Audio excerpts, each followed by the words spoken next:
Ladies and gentlemen, jolly good morning. We are now ready to start this morning's session, so do take your seats, please. Thank you.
Please give a warm welcome to our moderator, Ali Aslan.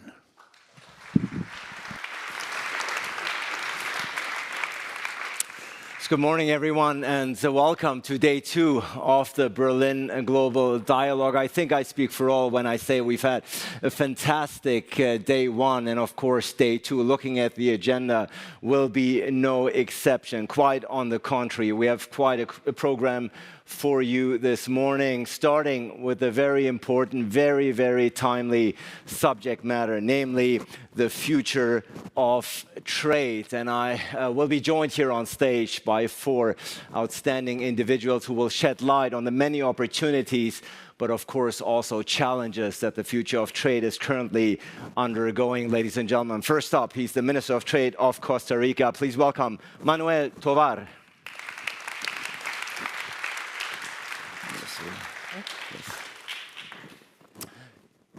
Welcome, Minister. Also very, very glad to be joined here by the Dean of the Paris School of International Affairs at Sciences Po. And of course, she is also Spain's former Minister of Foreign Affairs. Arantxa González, ladies and gentlemen. Morning. Good morning. Good morning. We have quite a lineup here for you today. Next up, he's the founder and executive chairman of Fortescue, an Australian integrated green technology, energy and metals company, also one of the largest philanthropists in Asia. Ladies and gentlemen, Andrew Forrest is here with us this morning. Good morning. Good morning. Morning, Good morning. And judging by the energy with which you entered the stage, this can only be a good session. It's a good session. And last but certainly not least, ladies and gentlemen, he's the managing partner and a member of the executive committee and board at Allen & Overy in France. Hervé Auquet is here, ladies and gentlemen. Thank you. Thank you for welcoming me. Yes, sir. Good to see you. Ladies and gentlemen, it's wonderful to have you here. Much to talk about, so let's get right to it. Minister, trade is as old as civilization itself and dates back to prehistoric times. It is part of our nature, if you will. And today, trade is still one of the key drivers of growth and development, with the total value of world trade being over $30 trillion last year. Not to mention, of course, that trade has lifted more than 1 billion people out of poverty in recent decades. So it's safe to say that many individuals, many countries, such as yours, Minister, have benefited greatly from trade, from open trade. Costa Rica, interestingly enough, in this part of the world, first of all, apologies for the weather. I know we're in Berlin this morning. You're used to much warmer climates. But interestingly enough, I think if you'd ask people here in this room and beyond what products they associate with Costa Rica, I think the first ones that come to mind are bananas, coffee, tropical fruits, and so on and so forth. But I was surprised to find out that actually almost half of your exports make up of medical devices. So I think it's safe to say that Costa Rica is one of those countries that have benefited greatly from trade. Absolutely. Well, first of all, I'm delighted to be in this wonderful city in Berlin and in this important event with such a nice crowd across the table. But certainly Costa Rica is a clear example of a country, a small economy, that has certainly reaped the benefits of trade, of both the multilateral trade system. The rules-based system is very important, continues to be very important to Costa Rica, despite its challenges that we can discuss later on. But it has stimulated and spurred investment into our country, spurred innovation. And that's why we have advanced and sophisticated our economy from exporting 30, 35 years ago, basically commodities, as we mentioned, banana, sugar, coffee, beef, which still remain important to our economy, surfboards, of course, nice, beautiful beaches. But very few people know that 40% of our exports in goods to the world are sophisticated medical devices, precision devices, heart valves, stents, prostheses, etc. Semiconductors, that's the next big thing that we're aiming. We have a strong presence of Intel, German Sellner, and other companies in the ecosystem, and Costa Rica is certainly targeting to place itself as a strategic supplier in this important industry. So to showcase, in a nutshell, Costa Rica has done this thanks to trade integration, thanks to the rules-based system, and of course, thanks to our integration to important economies as the EU, with whom we have a bilateral agreement through the association agreement between Central America, CAFTA with the United States, and many others across the table. But certainly, it is because of trade that we've been able to attract this sort of investment in our country. And it's exactly that international rules-based system that you are crediting for Costa Rica's prosperity that is very much in crisis these days, something that you feel personally as Minister of Trade? Absolutely. I mean, the worst thing that we can do as negotiators or trade ministers is to look away. It is important to acknowledge that it is for the smaller economies, the ones that it makes more sense to all of the economies, but certainly the smaller ones are the ones that can benefit and have benefited the most of the WTO. But it is in crisis. It is in crisis, and there's much work to be done. We have to make a responsible use of the consensus rule of the organization. We need to reform the WTO. We need to have an effective enforcement mechanism, a dispute settlement mechanism that can enforce the rules. Without that, the system will continue to erode. We must think strategically. We cannot send, again, trade ministers and close them up in a room like we did in Abu Dhabi or in Geneva in the last ministerial and try to reach agreements where you have 160 plus members, LDCs, G7s, G20s, countries at war with each other, protectionist liberals. There's got to be a rethinking of how to go along with the negotiations. If we continue pursuing agreements the way we've been doing, it will be very challenging and difficult to arrive where we want to get there. Challenging and difficult indeed. We need a rethinking in order to lift the system out of the crisis that we are currently facing. Arantxa Gonzalez. So indeed, rising geopolitical tensions, increased global fragmentations are reshaping and challenging global trade as we know it. Conflicts in Europe, notably in Ukraine, of course, and the Middle East are leading to sanctions and trade curbs, which are impacting supply chains, trade routes, and energy supplies. As somebody who's been at the forefront as foreign minister, but also now as an academic, would you concur with the minister that the international rules-based order, including free trade, is very much at risk and in danger these days? It's in danger, but let's start to unpack all these questions, because I think we need to be a bit clearer in our analysis if we are to devise a proper solution. First, we are not seeing less trade. We are seeing different trade. If you look at the trade scene, we are not seeing a contraction of trade. What we are seeing is trade is changing. It used to be, until 2008, a lot of manufactured trade.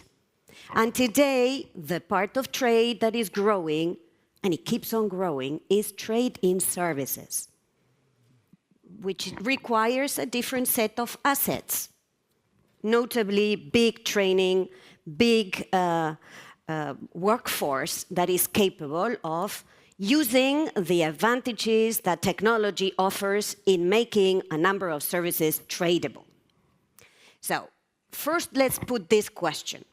There is no less trade. It's changing. It's also changing in that many countries are no longer ready to put all the eggs in one basket and trading on a product or on a service with one partner, but they want at least one but plus one. So trade flows are also changing. There is a little bit less in certain products between China and the US, for example, but there is more between the US and other countries where the US is trying to build resilience for its supply chain. So first, this part. Second thing I would say, I often hear these days that it's naive to want a multilateral trading system, that it's naive to want a rules-based system, that in a world of might, it's only for naives to want to have rules. And I want to put this on the table because I think we have to be clear. It's rules that have allowed us to create incredible prosperity in the past. It's these rules that Minister Tovar was mentioning that allowed countries like Costa Rica, but it allowed also the European Union that has enormously benefited from a rules-based trading system. So the question, in my view, today is not to throw away the multilateral trading system or to throw away the idea of rules, but rather to see in which way those rules have to be adapted to basically a new normal, where it's not only efficiency, it's also security, where it's not only markets, it's also states, and where it's not only the economy, it's also geopolitics. So we have to adjust. And this adjustment process, we're going to have friends and we're going to have countries that are going to be more reluctant. We see this already today. We see a more reluctant US to engage in this process of rules building, but there are many other countries around the world that are ready to work on this space. Interestingly enough, we are not seeing less trade, we're seeing different trades, is what Arantxa Gonzalez is saying. Well, let's unpack this throughout this discussion. Andrew, as I pointed out, you are the founder and executive chairman of a company that is an integrated green technology, energy and metals company based in Australia. So you must be feeling the repercussions of everything that we've been talking about here firsthand, about the international rules-based order perhaps under assault, about trade not necessarily being reduced but changing. Tell us a little about your experience as a businessman at the forefront of international trade these days. Yeah, thank you. And look, thank you to my fellow panelists. I see the geostrategic challenge to trade as being probably the largest it's been for 80 years. You've got the security hawks and sugar hit style politicians, if I could be so blunt, and it's not the people here, but it's those who want a very quick return for very little. And if they look at closing down borders, if they look at raising tariffs, if they look at making global trade harder and harder, stepping outside of the rules-based system, which got them their prosperity, and now they hypocritically can turn away from that and say, well, let's just worry about our geostrategic interests. There will be a fringe voter element who will support you in that, but the rest will suffer. And nowhere will this short-sightedness hurt humankind and global trade more than in the geostrategic war in, say, the trade of green goods, in the trade of solar, wind, electrolyzers, everything which the world needs to transition to a clean green future. And unless we have a, if you like, a green trade armistice where we put on the table if your goods and services are to resist global warming and to empower the energy transition, we'll drop all sanctions, will drop all tariffs, will drop everything, then that will really speed the energy transition. But I just say to those politicians around the world, when you put up tariffs, put down the future of your children. When you put up barriers to your country, to other countries, where it comes to green energy, where it comes to bringing in the goods and services we need around the world very quickly, then you're putting down the future of your country. So that's the simple message. We need really a green trade armistice. And this is coming from someone who, if you combine us with only one other company, say Rio Tinto in Australia, we're the big cargo players of the world. I mean, we ship well over 500 million tonnes a year. So we have a very real cause to say, don't get in the road of trade, particularly where it relates to stopping global warming. And we will, of course, talk more about the growing role of climate and sustainability on global trade. Thank you so much for bringing it up. It's something that we will have to take a second look throughout the rounds that we're taking here, Andrew. But Hervé, I want to bring you in here at this moment, also give you a chance to sort of round up the very first round of diagnosis that we're trying to establish here as far as international trade is concerned. We've already heard that it is in danger, there is a risk, it's changing. Where do you come in here? Yes, thank you, and thank you to my honorable members on this panel as well. It is, I can only agree with everything that has been said. I just want to shed a different light here. Putting ourselves in the shoes of the private sector. It has been said yesterday that we need a private sector to help with the development, isn't it? And what we do hear from our clients is the complexity that this brings. What we do for our clients is actually try to map the various regulations and the various hurdles and try to see how they can navigate that. And I can tell you that the complexity that we actually face ourselves are such that nowadays when you actually put barriers at one point, there are ripples effect that people don't actually appreciate, right? And you were effectively mentioning increasing tax probably have an impact further down the line, but the exact impact is very difficult to measure. It makes the client's life and those who have an international business really incredibly complex, and therefore our encouragement again, to the rule makers is to say, well, why don't you actually compare notes with others, so that going forward you try to put more emphasis on the multilateral agreements rather than the bilateral agreements, which will come with more complexities and contradictions.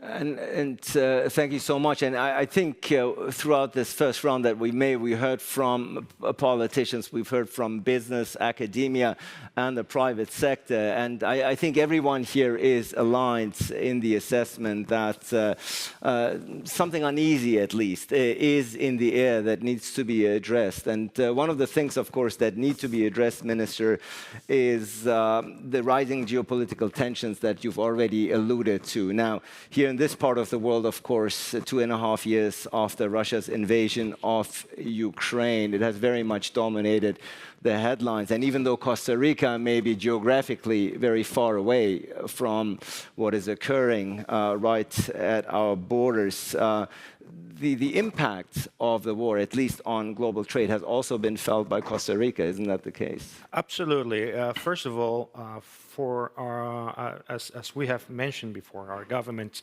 has, from the very beginning, denounced Russia's war of aggression in Ukraine. And we think that this is not necessarily or uniquely a European conflict or European war. This is a conflict that has impact worldwide. And that has been the case in Costa Rica. Very few people know that Costa Rica was Ukraine's largest trade partner in the region, above Brazil, above Argentina, above Colombia, above Mexico, and many others. Largely, most of the steel, iron products, and others as fertilizers we were sourced by Ukraine. This has been totally interrupted. We have to seek other markets. But nevertheless, now what's going on in the Middle East, we've been holding our breath, watching the news last night. What we see also in our part of the region, when we see the crisis, the humanitarian crisis happening in Venezuela, where you see people trying to flee through the mighty jungle of the Darien, trying to head up north in the United States, seeking freedom, freedom to express themselves, freedom to choose, freedom in any sort of way. So we are living in a very complex times of history with different conflicts of different nature.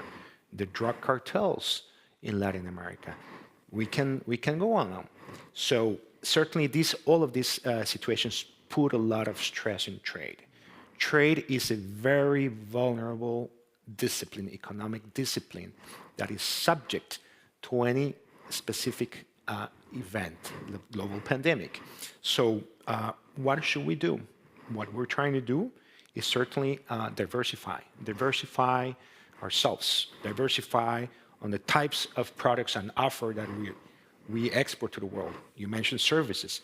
46% of our exports to the world are services. So it's reaching the level where we're going to be tight with respect to exporting goods. Diversify markets. We've been expanding our footprint. We depend heavily in the US market. 70% of the FDI coming into Costa Rica is sourced from the US. 45%, nearly 50% if we count Canada and Mexico, is where the North American economies. 22% with the EU. So if the European economy, if the US economy catches a flu, what we get is a pneumonia. So we must diversify, look into Asia and the Pacific. We're pursuing CPTPP membership. We are expanding our footprint in the Middle East, which is recently concluded with the UAE, a free trade agreement. We're about to start with Israel, but the conflict has delayed it. So we must diversify our export offer. We must diversify our partners, and we must seek innovative ways to engage. Of course, WTO remains relevant to us, but with the lack of progress, we must advance through plurilateral agreements within WTO, bilateral agreements, but we will see a further pursuit of regional integration happening all around the world. We see Pacific Alliance, we see the CPTPP, USMCA. These sort of efforts we will continue to see as a response to the challenges that the multilateral trade system faces. And speaking of alliances, Arantxa González, the president of Kosovo, Ms. Osmani, said on this very stage here last night that clearly the example of the Ukraine war clearly demonstrates that trade does not equal trust. Russia and Ukraine used to be each other's largest trading partners right before the war, and the impact of this war on global trade cannot be overstated. Yeah, I mean, for sure that geopolitical tensions are creating a new layer of complexity to managing the international economy. We had the traditional one, which was level playing field, unfair competition. This we know and we've seen forever, and we see this accentuating.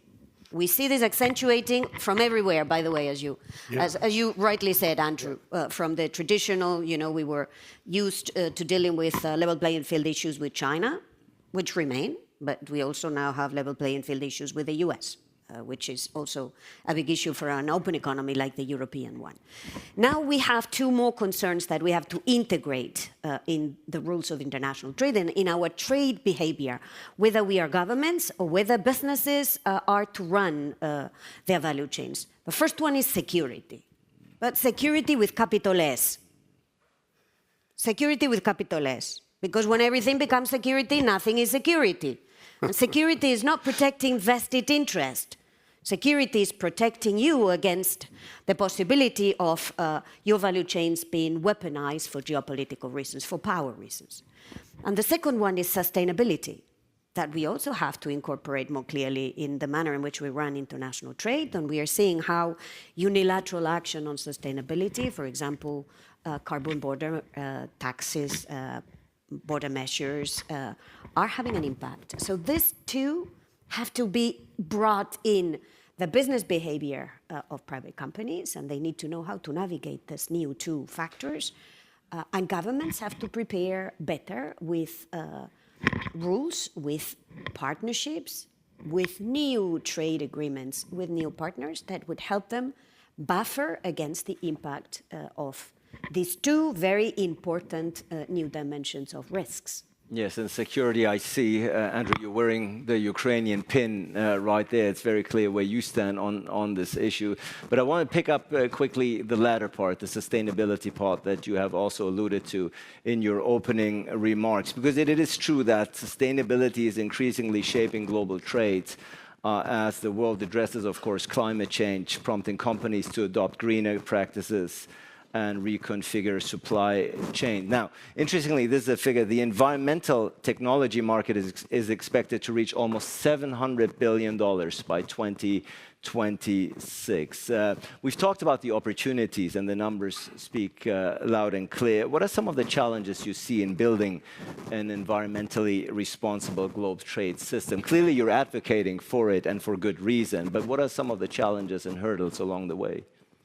Well, stock standard, self-interest, lack of vision, and to just zero in firmly on that, the International Maritime Organization is an extremely sensitive period in its history, in the history of world trade. Does it or does it not take a shortcut? Don't advocate for a carbon tax on shipping, or make it very small, or maybe duck out the side door and use methane, which people probably checked out has CO2 as the major part of its formula, carbon dioxide. So sounds great, let's all use methane. Well, isn't that CO2? Well, don't worry about that. It's at least not bunker sea oil or something like that. It's just got a different name. Actually, quacks like a duck, walks like a duck. It's a duck. And so it's polluting the planet. But if it's not able to go to real zero emissions, if it cannot be produced like a biofuel on massive scale, which doesn't challenge, say, the food industry or the ecosystem or species diversity, then it's not a green fuel. So we're advocating to the IMO and to global trade, and I deeply appreciate your support. Now's the time to step in. Now's the time to say, let's classify what a green fuel is. It can be produced on the massive scale which shipping requires. I mean, let's not tinker around the edges with some window dressing, put lipstick on a pig, right? Let's say, can it be produced on massive scale? Is it zero emissions? What's its byproduct? If its byproduct is fundamental to nature, like nitrogen, then clearly the fuel of the future is green ammonia. And that can be made from Morocco to Uzbekistan, to the United States, to Costa Rica, to France, everywhere you like. But does it take a bit of ticker? Does it take a bit of courage, a bit of heart? Yeah, it does. So I'm saying to our leaders, and particularly the IMO and the vested interests who'd just like to say, can we just not talk about this until I get through my next bonus? Can we just please just wait and leave it to the kids to sort out as the planet cooks? No, we should address this now. The IMO is having these discussions now, so I need your support. I need your support. Lean in to say, let's classify green fuel for what it is, available in huge quantities, zero emissions, no harm to the planet, and commercial. And if you put a carbon tax on shipping, utilise the money to subsidise other extremely good trades. Don't whack it into general treasury or general purposes. Use it for the good of your country. But we need a carbon tax on shipping. There's no way out, and drive us to real zero fuels. Well, there are many politicians, leaders, business leaders here at the Berlin Global Dialogue. I love them all. So you have 2 days of lobbying time here. So certainly they will listen to what you have to say. That's why the Global South is here to say, Global North, you know who you are, right? Your trade's coming from us. Let's just not destroy the planet on the way through. No. I think that's a worthwhile cause. Hervé, the growing role of climate and sustainability on global trade, is that sufficiently understood and appreciated in the private sector? Well, I think it is.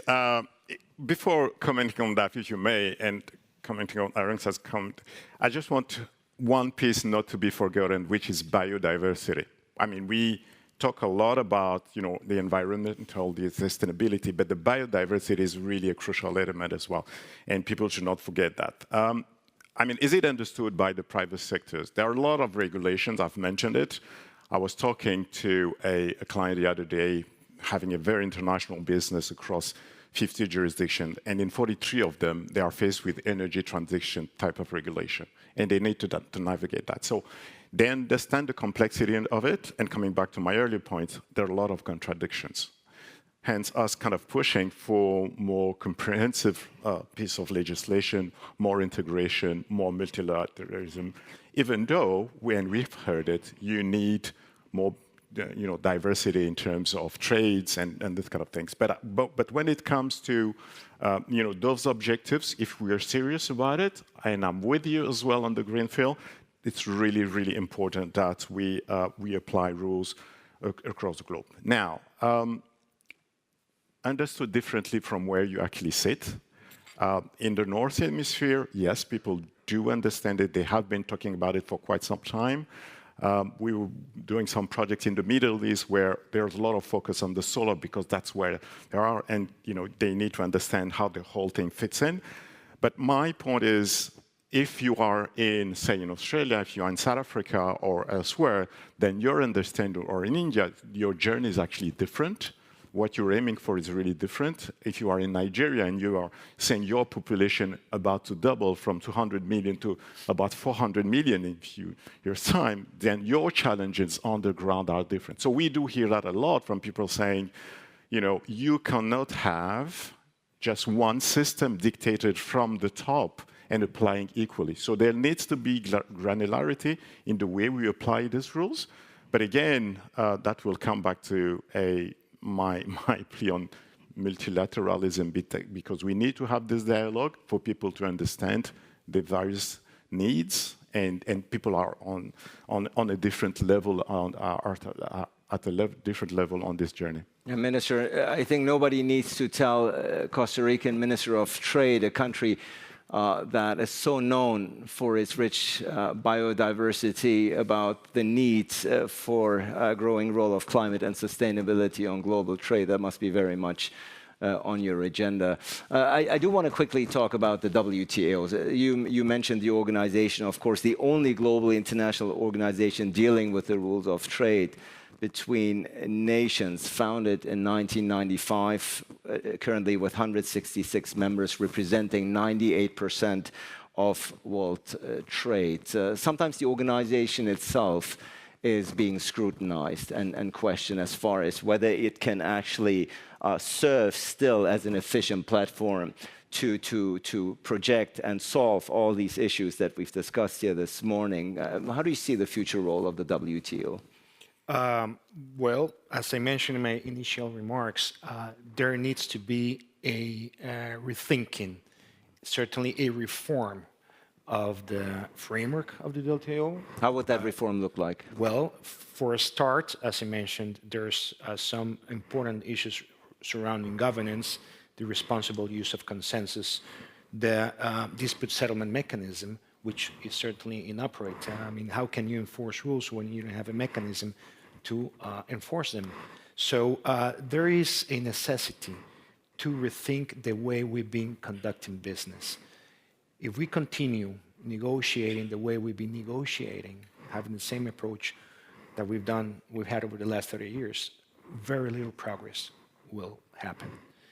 We're seeing as an alternative within the WTO, as an alternative to the multilateral engagements, the plurilateral initiatives, as the investment facilitation agreement, as the government procurement agreement on e-commerce. So we will continue to see along the way these sort of efforts that can contribute to bring on board many others throughout the time, showcase that this works. And I think that that is the way to go. Just let me go back on the previous comment, and certainly for Costa Rica on the issue of sustainability, we take this by heart. Recently, we concluded a very pioneering agreement, which it's open to others to join, which is the Agreement on Climate Change, Trade and Sustainability, a pioneer agreement concluded by small, open economies, believers of free trade, committed to free trade, but with a strong spirit and sense of environmental protection. New Zealand, Costa Rica, and the EFTA countries, European Free Trade Association. It's open to everyone. But this is a pioneer agreement in which we try to discipline the use of fossil fuels. We have provisions on eco-labeling, and we have liberalization of environmental services and goods. We hope, and this is something that next year Costa Rica will be honored to chair two major events, the OECD's Ministerial Council meeting and the United Nations Oceans Conference between Costa Rica and France. We will try to bring to the core of the discussions these issues. Certainly, the trade policy and the environmental policy, they can contribute to each other. They're not antagonic. They not necessarily have to not get along with each other. Certainly, trade can make enormous contribution to a sustainable and healthy environment, and the environmental agenda can certainly support a trade agenda to make it more legitimate, more comprehensive, and certainly more inclusive to all. So, in a nutshell, I just want to highlight that trade has evolved. It is not just anymore about discussing tariffs and non-tariff barriers to trade. It is about environment. It is about empowering women, economic empowerment of vulnerable populations as indigenous populations, youth, SMEs. So trade has evolved, and now we're seeing a different type of schemes and negotiations where we try to include and incorporate other disciplines that were left out before and that were maybe the root or the cause of discontent of many through the old-fashioned way of conducting trade. Trade is evolving, trade has evolved, says the Minister. Arantxa González, does the WTO, as the Minister suggested, also needs to evolve along the lines? Correct, yes. It's very much, you know, the difficulty with these organizations and the compact behind the organization is that when the world moves forward, they also have to move forward. I think there is 4 areas where the WTO needs to rethink. In addition to the way it operates, which is building consensus, and maybe we have to be clear that consensus today does not necessarily mean that everybody has to be on board. That if you have a large group of countries that are ready to be some form of avant-garde, but they do it, maybe this is a good way to proceed. But if I look at the rules of international trade, where do we need adjustments? We need adjustments in the area of subsidies.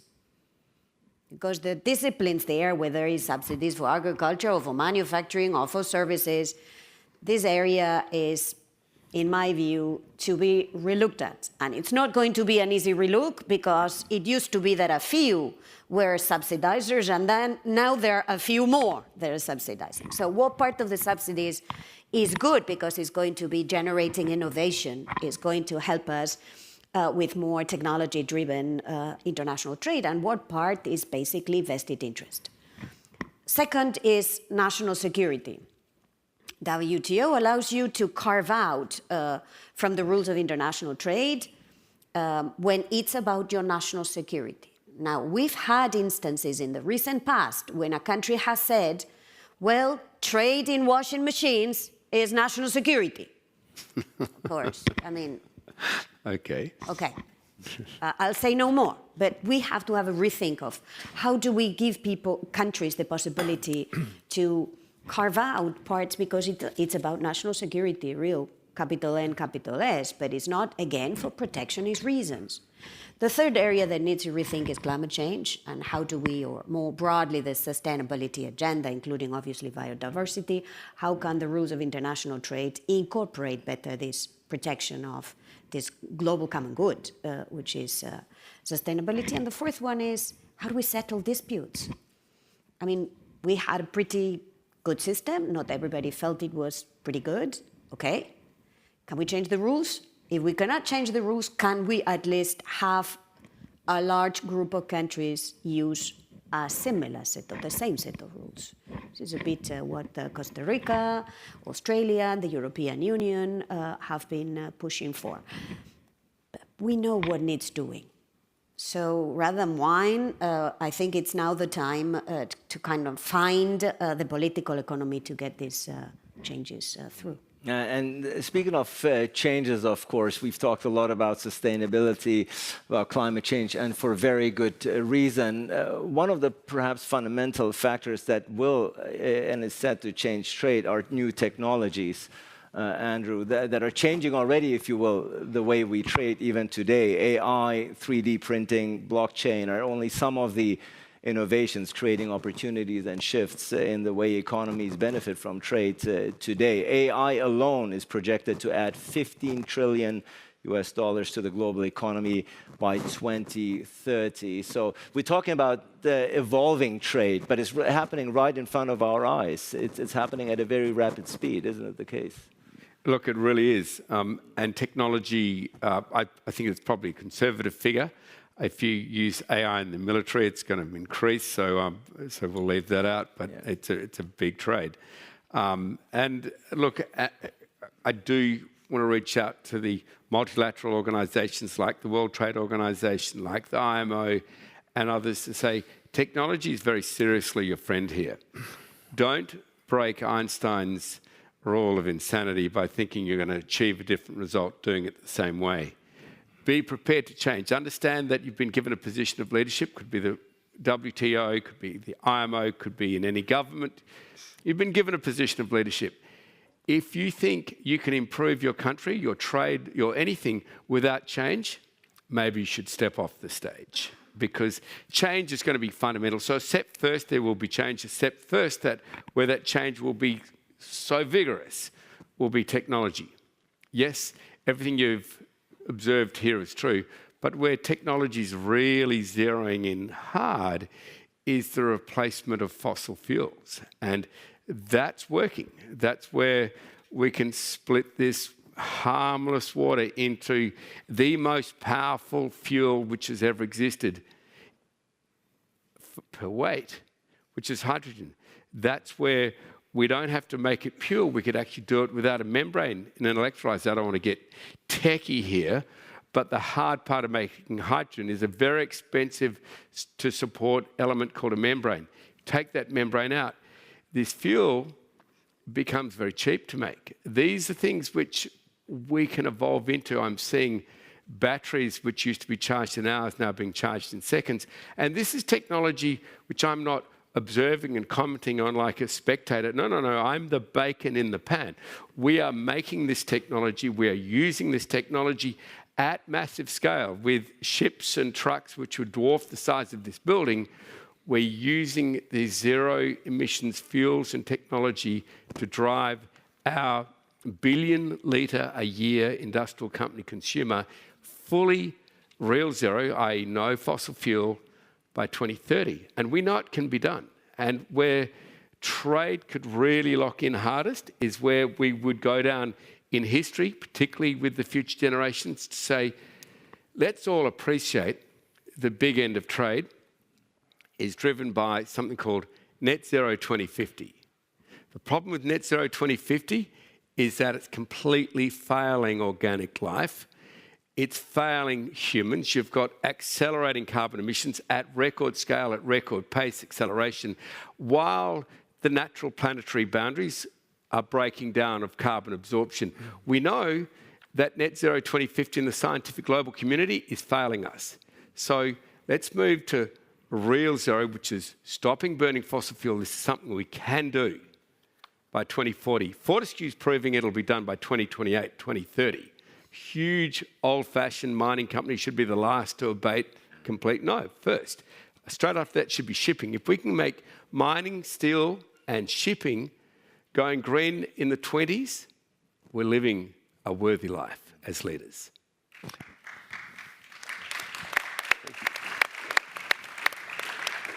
I think, judging by the applause, everybody is admiring the passion with which you're advocating for sustainability, something that particularly the young voices here in this room will appreciate, whom I'm going to give the floor to in just a moment. But Hervé, I want to also give you a chance to comment on the groundbreaking new technologies that we're seeing that is changing trade as we see it. Trade is going to look very different even by the year 2030, isn't it? Yeah, correct. Absolutely. I mean, the new technologies, I mean, if I can be the optimist this morning, it's really that new technology is an absolute opportunity.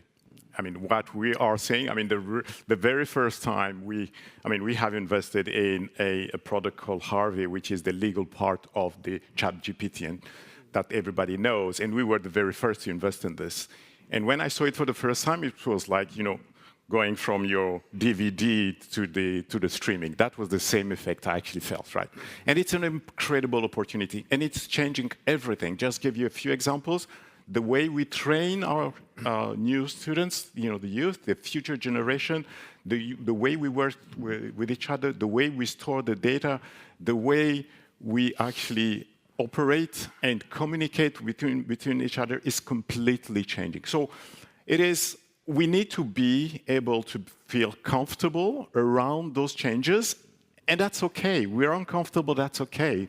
I was telling an anecdote this morning where one jurisdiction who has commented on the EU AI Act then asked a number of tech people, lawyers, and so on and so forth to come and help them understand the technology. But that was after they have actually commented on the act itself. What does it tell us? It actually tells us that they were feeling so uncomfortable with the change that they felt that they needed to block it to a certain extent at the beginning, but then saw the opportunity and wanted to embark on this journey, which is fine. So again, coming to your question, I mean, those changes in technology, and you have mentioned a number of them, are so important. Let's picture that. If we actually get to monitor and control and the hydrogen, what does it mean in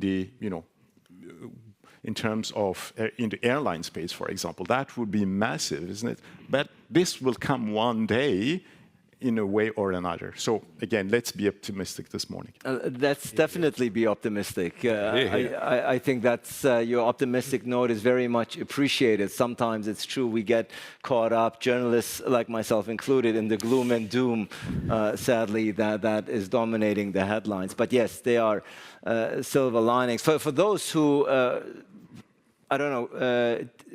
got up this morning to watch the vice presidential debates in the United States this morning, it is clear you thought I'm going to get through a panel on the global trade without mentioning the word Donald Trump. It is not possible.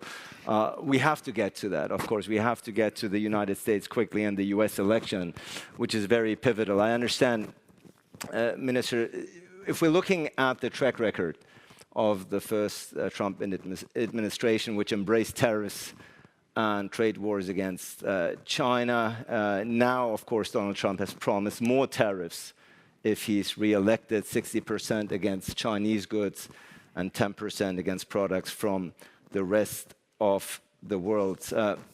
Minister, I understand the political answer here is, of course, it's the Americans that have to decide who's going to be occupying the White House from January on. But as a Minister of Trade, hearing these announcements, are you concerned about what might happen to the state of global trade during the second Trump administration?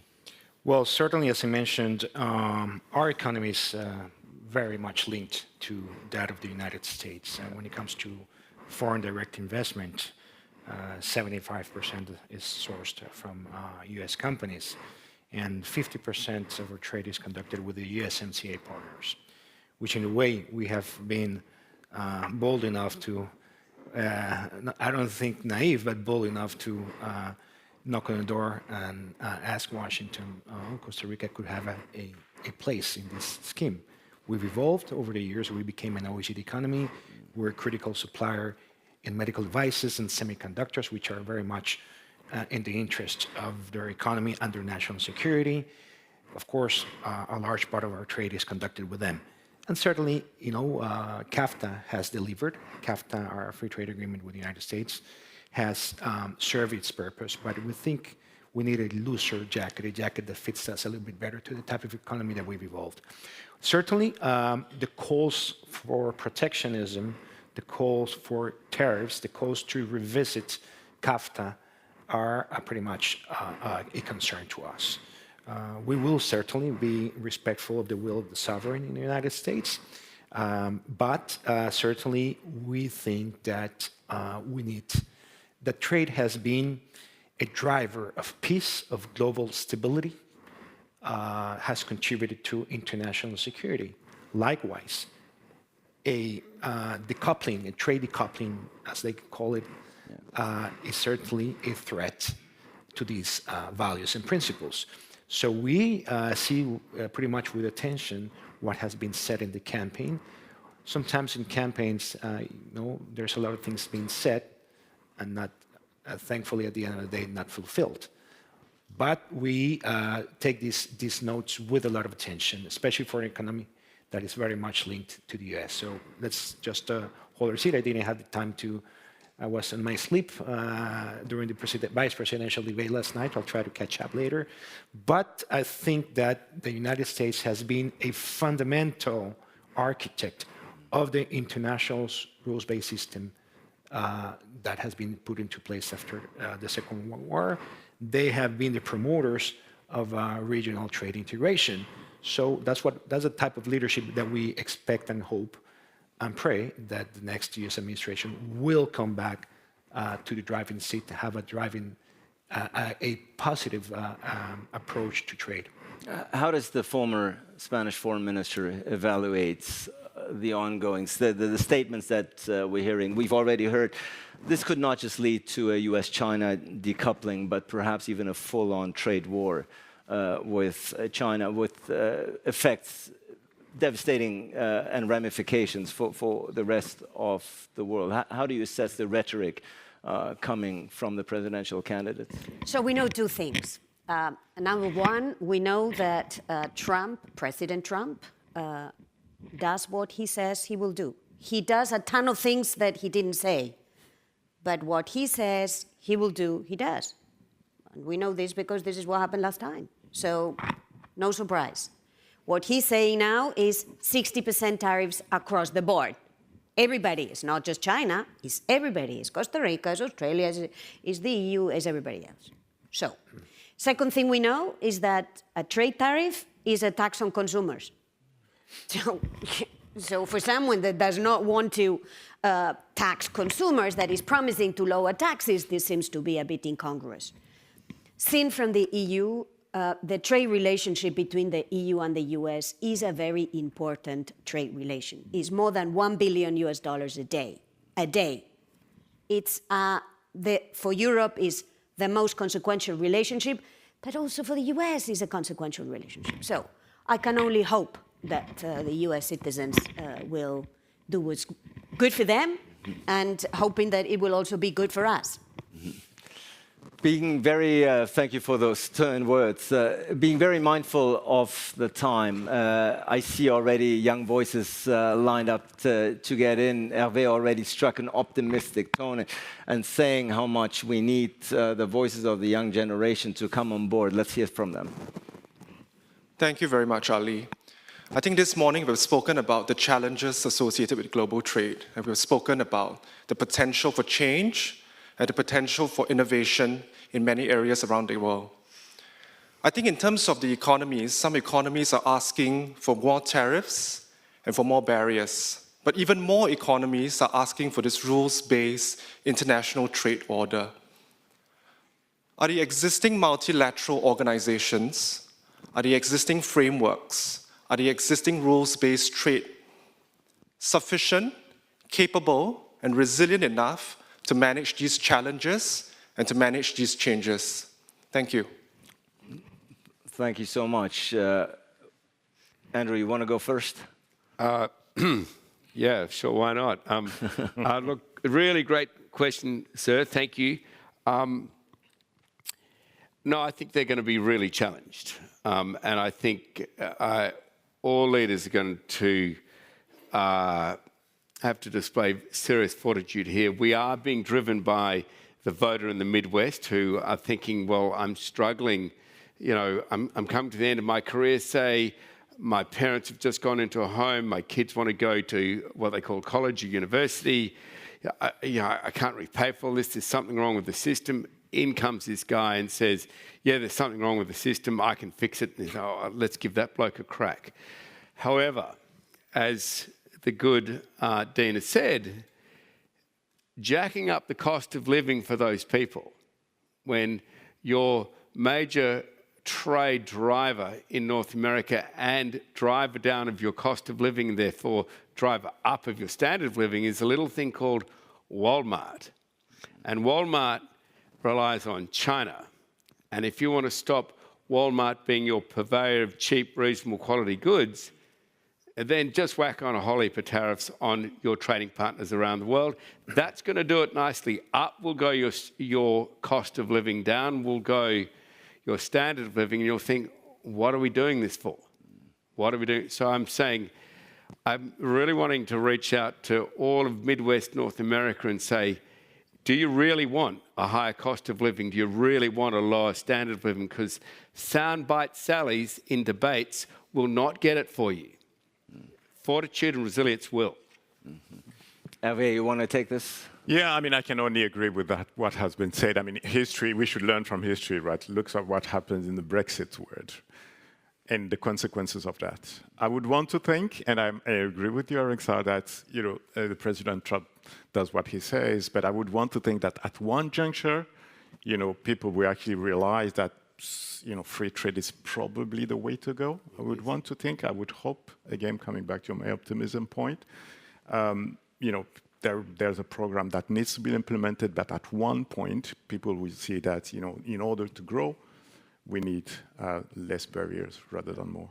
Clearly, this is a subject matter we could go on and on about, much more aspects to be discussed. Unfortunately, we are almost out of time. I want to do a very quick final round, 30 seconds each, because we laid a lot here on the table today. We looked at the patient, if you will, the international rules-based order a little bit, and came up with a diagnosis, also about what to do in order to bring the patient's health up to speed. Minister, everyone 30 seconds. How optimistic are you that we're getting through this, as you pointed out correctly, very complicated, complex, troubled times?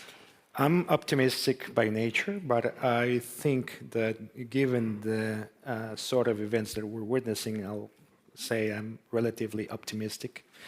When it comes to the multilateral trade system, I think that the way to go is to kill the ticks, don't kill the dog. Fix it, get it done, but we have to be open-minded to new approaches of conducting business. Again, we have to shift from the old-fashioned way of negotiating to a new way of thinking if we want to make this happen. Arantxa. At the time of change, like today, technological change, geopolitical change, climate, many are looking for protection, and it's normal. Businesses are looking for protection. Workers are looking for protection. Consumers are looking for protection. The big question we have to ask ourselves is trade protectionism, is tariffs the way to protect us, or shouldn't we open the lens? Shouldn't we be investing a little bit more broadly in social safety nets that can help us with this protection without destroying our economies? Shouldn't we build resilience mechanism in our value chains that would help us manage them better without killing the potential for growth? Thank you so much. Andrew? Thank you. Look, I think global trade, global economy, global investments, all based on confidence. What we've seen from the global youth represented here is a cry for the reasons to give them confidence. The primary element which is disturbing the future of the youth is global warming. It's coming at them like a freight train.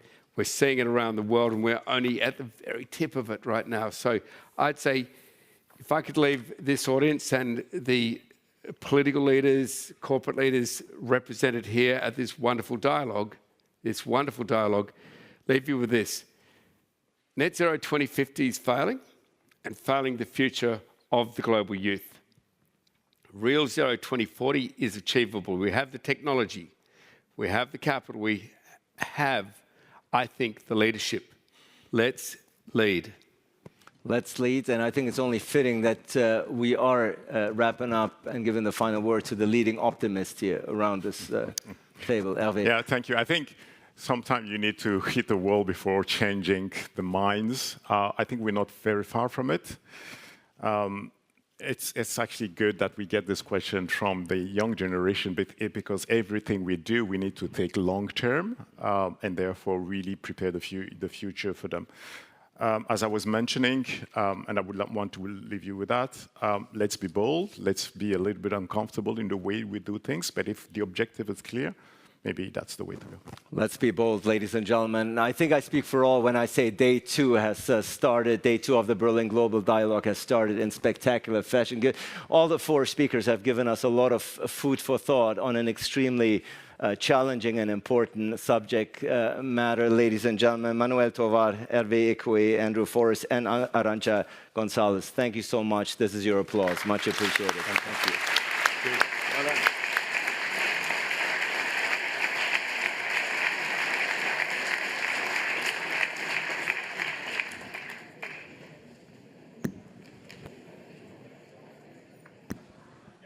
Ladies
Ladies and gentlemen, as we are about to start the session, may we ask you to please take your seats. Thank you.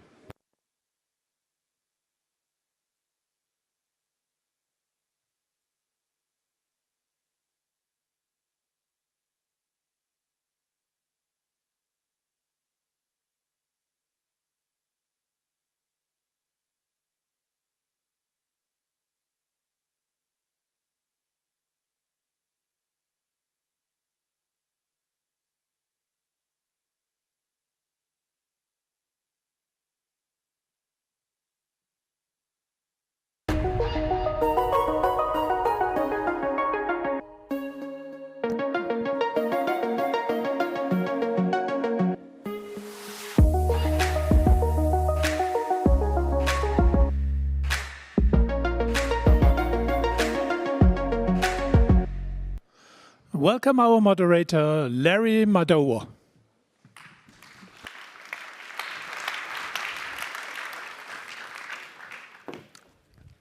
I was hoping for a much stronger applause, but I'll take it.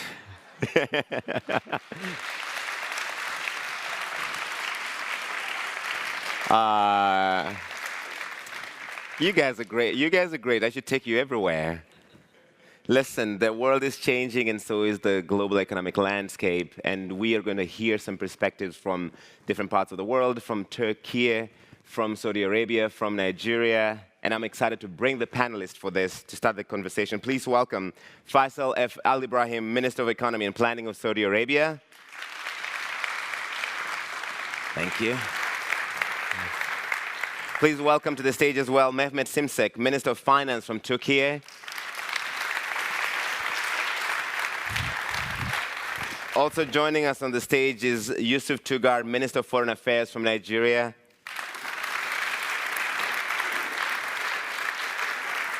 And finally, Elif Bilgi Zaparoli, Head of International Client Strategy at Bank of America.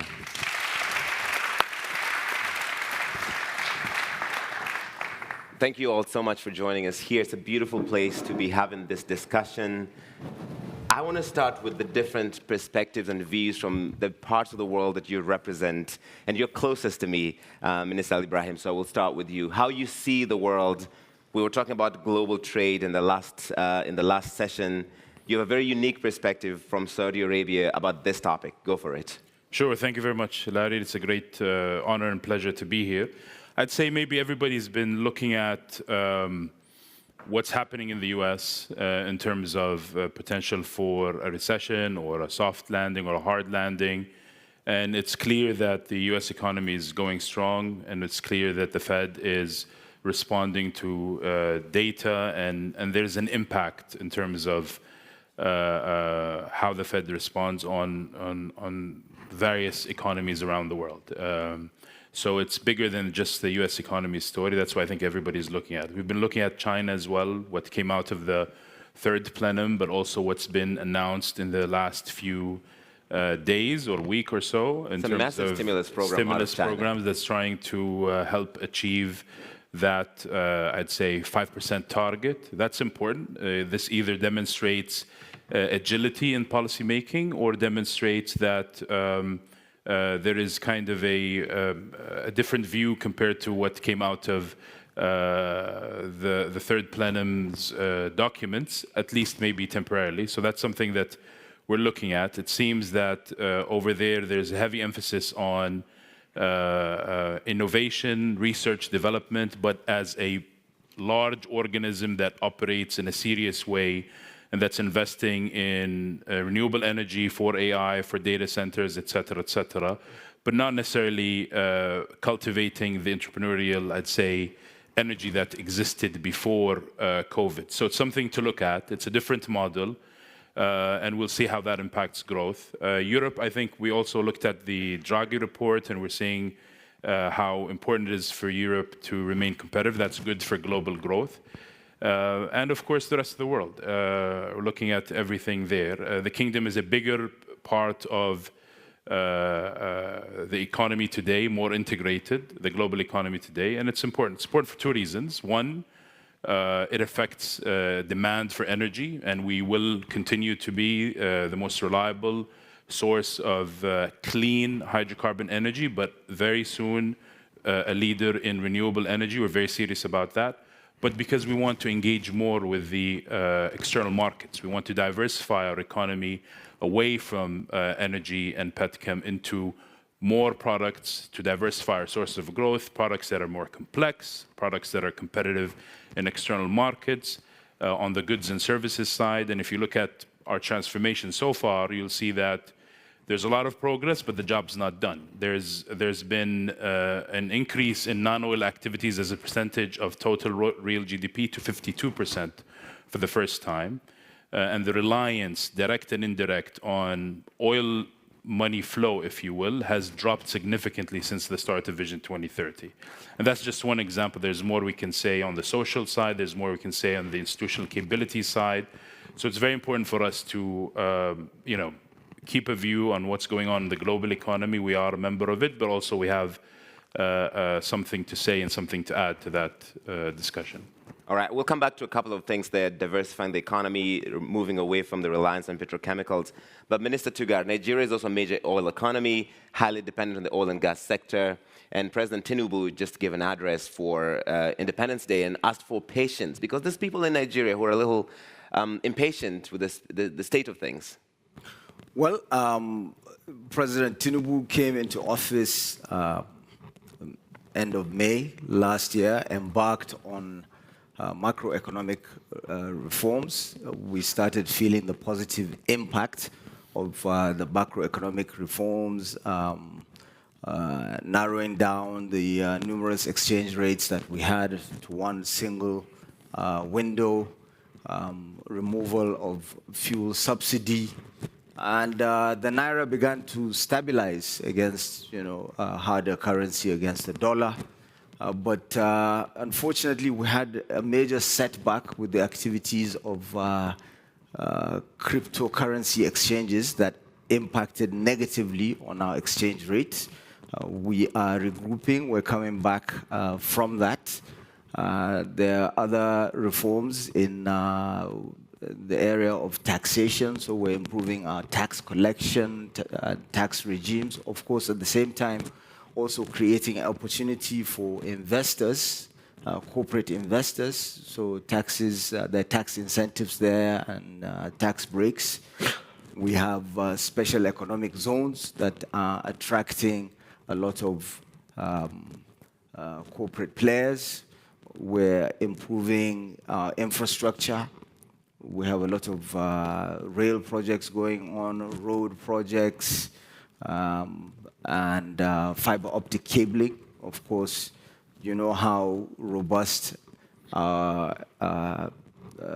digital space is. There's a lot of growth. We have a very youthful population that are getting access to fast-speed internet. 70% of Nigerians are under the age of 30, so that's quite significant. We're a nation of 220 million people. We're going to be 400 by the year 400 million by the year 2050. So we want to use that to grow our economy. So things are stabilizing, and we envisage a situation where also we bring in more of our informal sector to the formal space, which will drive a lot of growth. Nigeria is a country, it's a huge market. Even before the country came about, it's a country that came about at the confluence of two great African rivers, where every day is a market day somewhere. In every village, every town, people move from one place to the other, and this is how the country came about. So a lot of opportunities there, a lot of opportunities for investment, and we are the main drivers of the African Continental Free Trade Area, because wherever you go on the continent, it's Nigerian banks that you'll see. It's Access Bank, it's Zenith, it's UBA, it's GT Bank, and Nigeria is really the entry point into the African market, and we expect to see more of that. I want to go back a little bit. Did you say that the main reason why the currency took a big hit was because of cryptocurrency trading? Following the reforms, yes. It was quite significant. It was a major, major blow. A lot of illicit funds, money laundering was taking place through the crypto exchange. Nigeria has cracked down quite a bit on this crypto trading, but that has not saved the currency completely. It's made a rebound, so we're seeing the effects. It takes time, but definitely it's helping. All right, Minister Simsek, thank you so much for joining us as well. Inflation fell below 52% for the first time in August, but it's still below what the central bank's target is. What's the view from Turkey? Thank you, Larry. I'm also delighted to be here today, and guten Morgen, everyone. Well, we live in a rough neighborhood. The war in Ukraine has had a big impact in terms of inflationary dynamics. Of course, some of it was also self-inflicted. We've addressed a number of macroeconomic challenges, and some of them obviously requires more time to deal with. I think a year ago, we were faced with a sizable current account deficit, which has now largely disappeared. We've rebuilt reserves in tune of $90 billion on a net basis, reduced contingent liabilities. Despite the earthquake, massive earthquake, and what it means for spending, we've managed to bring non-earthquake fiscal deficit to 1.6% of GDP, which is quite moderate. And unlike the rest of the world, gross public sector debt to GDP ratio is currently in high 20s, as opposed to much higher in peer countries. So fiscal deficit is under control. Debt dynamics are quite favorable. As I said, we've addressed external vulnerabilities. So that leaves us with one major challenge on the macro side, and that's inflation. Looking at post-1970s experience of disinflation in 56 countries, 100 episodes, it usually takes about 3.4 years to bring inflation back to pre-shock levels. So I don't think Turkish inflation will defy gravity. I think we have a monetary policy that is now strong to anchor inflation expectation, but also to bring inflation down. Going forward, highly likely we will experience a significant negative fiscal impulse, and that's also going to be conducive of bringing inflation down.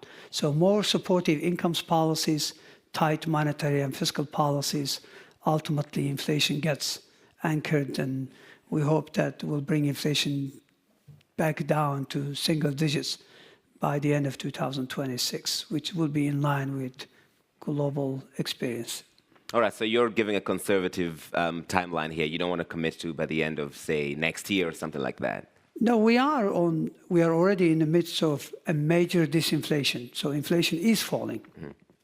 It did peak at mid-70s, right, which sounds crazy, but it did. And now it's likely to fall to low 40s this year, high teens next year, and single digits in 2026. Because we want to do it while maintaining decent job growth and, shock therapy, obviously was the alternative. And I don't think that would have generated better results. Okay, we'll come back to the geopolitical tensions a little later. You mentioned you live in a rough neighborhood. I don't think there's anybody who would disagree with that. Elif, I want to hear from your view from the other side. You don't work in the public sector, but you have relationships in all these parts of the world. What's the view from Bank of America? Where are you seeing the opportunities in emerging markets? Thank you. First of all, I want to thank you for the opportunity to be here. This is the second year where Bank of America is partnering with ESMT for the Building Global Dialogue, and it's wonderful to see different viewpoints, different participation, so thank you for the opportunity. As Bank of America, we are privileged to have a balance sheet that's in excess of $3 trillion, and we're present in 36 countries, and we have an opportunity to participate in many financings around the world. And maybe I want to talk about a few new trends that really excite us. And those are around sustainability. When you really look at energy investments that took place over the last 2-3 years, as we know, around $3 trillion went into energy investments. And for the first time, the past 1-2 years, more than 60-70% of that went into renewables. So around 1.8 trillion went into that. Of course, we as the private sector and we as an intermediary are very keen to see that number grow and to see how we can facilitate that. Also, when you look at capital markets, there's been more than 1.2 trillion of sustainability-linked bond issuance. We see our role as the bridge between private capital, public sectors. How can we leverage what's available in the market so that we can funnel, invest more? Now, the statistic that I have to add to those big numbers is when you look at the share of less developed world, when you look at the share of emerging markets, it's less than 15%. So even though there is a lot of financing going on, it's mostly around the developed world. So I think the opportunity for us is to do that. And I'm proud to say that we are working with governments like government of Turkey, like with Minister Şimşek, to contribute to their sustainability journey so that we can, again, provide the private sector perspective.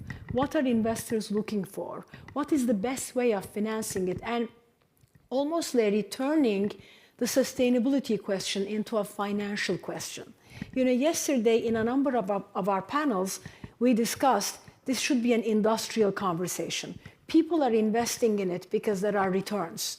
That's the thing I was going to ask. Is there a return for it? Is it a feel-good thing that the world says needs to happen? It can't be because it's a feel-good thing. We have to bring an economic reality, and that's what's happening. And this is where we've got upside in working with governments to have that bridge, because reality is renewables are cost-effective. There is a return.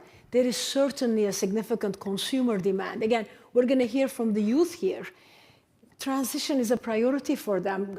Global warming is a priority for them. So very excited that I belong to a platform that can facilitate some of this. All right, you mentioned the youth. We will be hearing from the young voices back there in a moment, but the panelists have also agreed to hear from the audience. So if you have a question, pay attention. We'll give you a chance to ask them questions directly. Let's make it a real dialogue. And if they have second thoughts or they're having doubts, it's too late now. I announced it, so it's happening. We're going to do this. Minister Al Ibrahim, it's impossible to ignore the elephant in the room, which is that your region is on the verge of war, especially after the developments yesterday with Iran firing into Israel. You're the guy in charge of economy and planning. How much does it worry you, the possibility of an all-out war in your region? I agree, it's something very hard to avoid discussing, and it's unfortunate, the escalation that we've seen. But I will generally refer anyone who's interested to the Ministry of Foreign Affairs because they are designated to comment on this. However, looking at the global economy as a whole, looking at our region, it is clear that we are operating below our potential. And operating below your potential is operating at a loss. And I think we can't afford to operate as a global economy or global community at a loss, especially with the advent of many crises and sometimes happening at the same time. The Kingdom's position, of course, is one of de-escalation and of dialogue and of resolving these challenges. Mainly because this is something that's regional and is in proximity to many countries that want to see a more prosperous future. The Kingdom, through Vision 2030, has taken it upon itself to unlock its own potential. We looked at the longer-term view, and we said we cannot continue the way we're doing things as an economy the way we were, and we need to change things. That has helped our own economy, helped us unlock a lot of potential. We're still in the beginning of this journey, and every day feels like day one, but it has also inspired other nations in the region that we are working with, helping technically, not just financially, focusing more on reform to kind of do the same. And we're also learning from all economy sizes. I'd say the other reason is it really puts a dent in our calls for global collaboration. Today, as the world is changing, it's clear that collaboration is more of a must. That's why this venue, the Berlin Global Dialogue, is very important, and other venues as well. It's important to keep that collaboration in mind. Elif talked about it for many reasons. It's important that we are honest and transparent about our views, our perspectives, even if they're different, especially if they're different. And we hope that wisdom will prevail, de-escalation will happen, dialogue will come into place, and more collaboration will be seen globally, but also regionally, for us to address these challenges. I think if you tie it to our topic, there's a difference between global resilience and national resilience. It's not always the same. If we're solving for the global economy and community, we would be doing things completely different. We're solving sometimes for the national resilience story. And I think the thing that will link the two or get them closer is dialogue and serious collaboration. Okay, and staying on topic, how is friendshoring and de-risking changing supply chains in developing and emerging markets like Saudi Arabia? And I want to know who is benefiting and succeeding in raising their fair share in the value chain? So I'd say we were in a steady state of globalization or hyper-globalization, 70s up to maybe Brexit. We're in a state of shifts today. Hopefully that will lead to a new steady state of a new kind of globalization. What's happening today, which we really every day are understanding better, and I don't think we're near understanding fully, is a shift in many, I'd say, sources of power, sources of competitive advantage. Part of that is using resilience, whether truly, genuinely, honestly, as a reason, or geopolitics, national security, to kind of shift the way global trade was happening. Today, trade or global trade is being realigned, as some experts say, along geopolitical lines. And if that continues, 13% of global trade will be even more concentrated, and there might be a drop to global GDP by about 7%.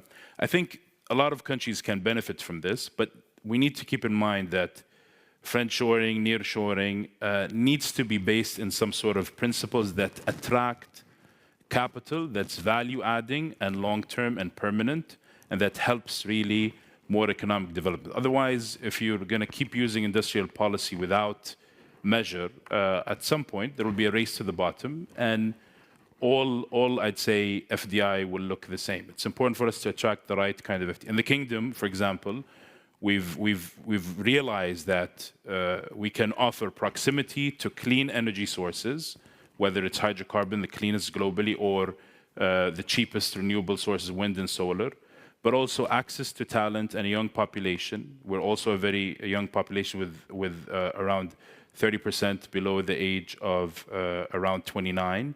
And also, we have access to carbon removal. We're very serious about having a more inclusive solution suite to climate change that offers access to carbon removal, in addition to many other value propositions that we think are anchored in a long-term story. All right. Speaking of the geopolitical tensions, Minister Shimshek, you sit in an interesting position locationally between East and West. How is Turkey affected in this trade fragmentation, friendshoring, and nearshoring because of where you sit, but also how you see the world and the neighbors around you? Thank you. Well, nobody is immune to trade fragmentation. Clearly, there was a study by the IMF, I think, that said that, if trade fragmentation continue as it is, that it could cost global GDP by up to 7%, which would be equivalent of German and French GDP combined. So clearly, fragmentation, does get in the way. I mean, as you know, trade is one of the engines of global growth, and in recent years, it's been sputtering. When it comes to Turkey, Turkey is a relatively open economy. If you take the volume of goods and services as a percent of GDP, it's well over 50%, possibly close to 60%. So that makes us a sizable open economy, roughly about $1.3 trillion GDP this year estimated. How do we get affected by this? Put aside the recent conflicts, clearly they do. So speaking of more structural trend, we tend to think that we are somewhat more resilient. The reason for that is we have a full customs union with the EU that makes us rule-based, trade with EU. So we are friend in that sense. So as far as friendshoring is concerned, EU, through customs union, is a friend. And the neighborhood, whether it's Central Asia, Balkans, North Africa, Middle East, we consider ourselves friends. So that's key. As far as nearshoring is concerned, we've benefited from post-pandemic, diversification of supply chains. Because Turkey, in terms of geographic positioning, it looks like we're the center of the earth, but we're very close again to Europe and the immediate neighborhood that is developing pretty fast, including Africa, where we have, obviously not as big as China, we have a strong footprint. So when you look at it from that perspective, we think we'll be resilient to friendshoring, could benefit from that, and also nearshoring. Plus, of course, we have a highly competitive, demographics and workforce. I mean, university graduates annually are north of 900,000. But also we have technical vocational training catering for 400,000. So really, technically speaking, if investors were interested in Turkey, there'll be plenty. And finally, if you look at the last 20 years, despite occasional ups and downs, we've attracted about $270 billion of foreign direct investments, which is quite sizable. So I would argue that right now, of course, it looks negative. I mean, it's weighing down the whole region, the conflicts. But I think longer term, we could somewhat benefit from friendshoring and nearshoring. All right. And you mentioned Africa. Nigeria is one of Africa's largest economies, sometimes the largest economy. And there's a lot of interest, the Turkish, the Saudis, the Indians, the Russians, obviously Europe and North America. President Biden is going to Angola next week because of that Chinese-US competition there. How do you pick your friends? Well, we try to get along with everyone. That's why our foreign policy agenda is that it's premised on strategic autonomy, and it's the 4 Ds: democracy, development, demography, and diaspora. Is it possible to get along with everyone when some of your friends want you not to be friends with other people? Well, it very much is. Don't forget that Nigeria was one of the key players in the non-aligned movement when we had the Cold War, when we had a bipolar system. Going through, we had what some are now referring to as the unipolar moment. And now we have a multipolar world, clearly. And I don't think we need to pick sides. The same countries, if you notice, that in the G20 feature in BRICS. And right. Nobody has a problem with that, clearly.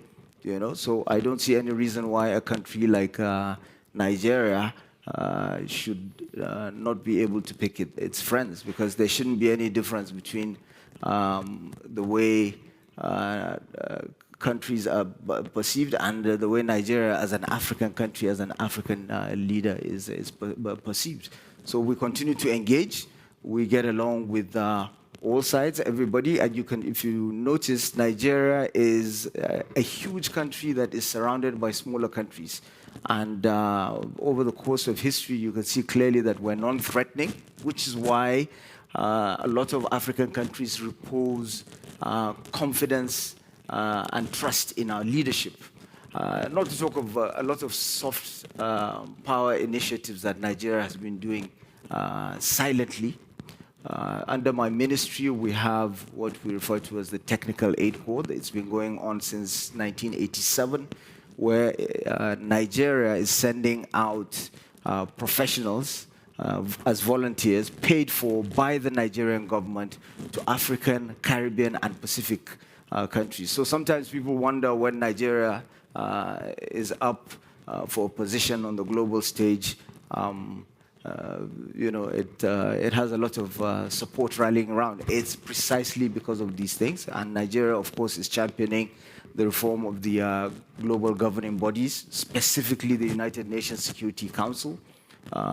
It's anachronistic. It's a 20th century contraption that is not fit for the 21st century. So it's time to reform. It's time to democratize.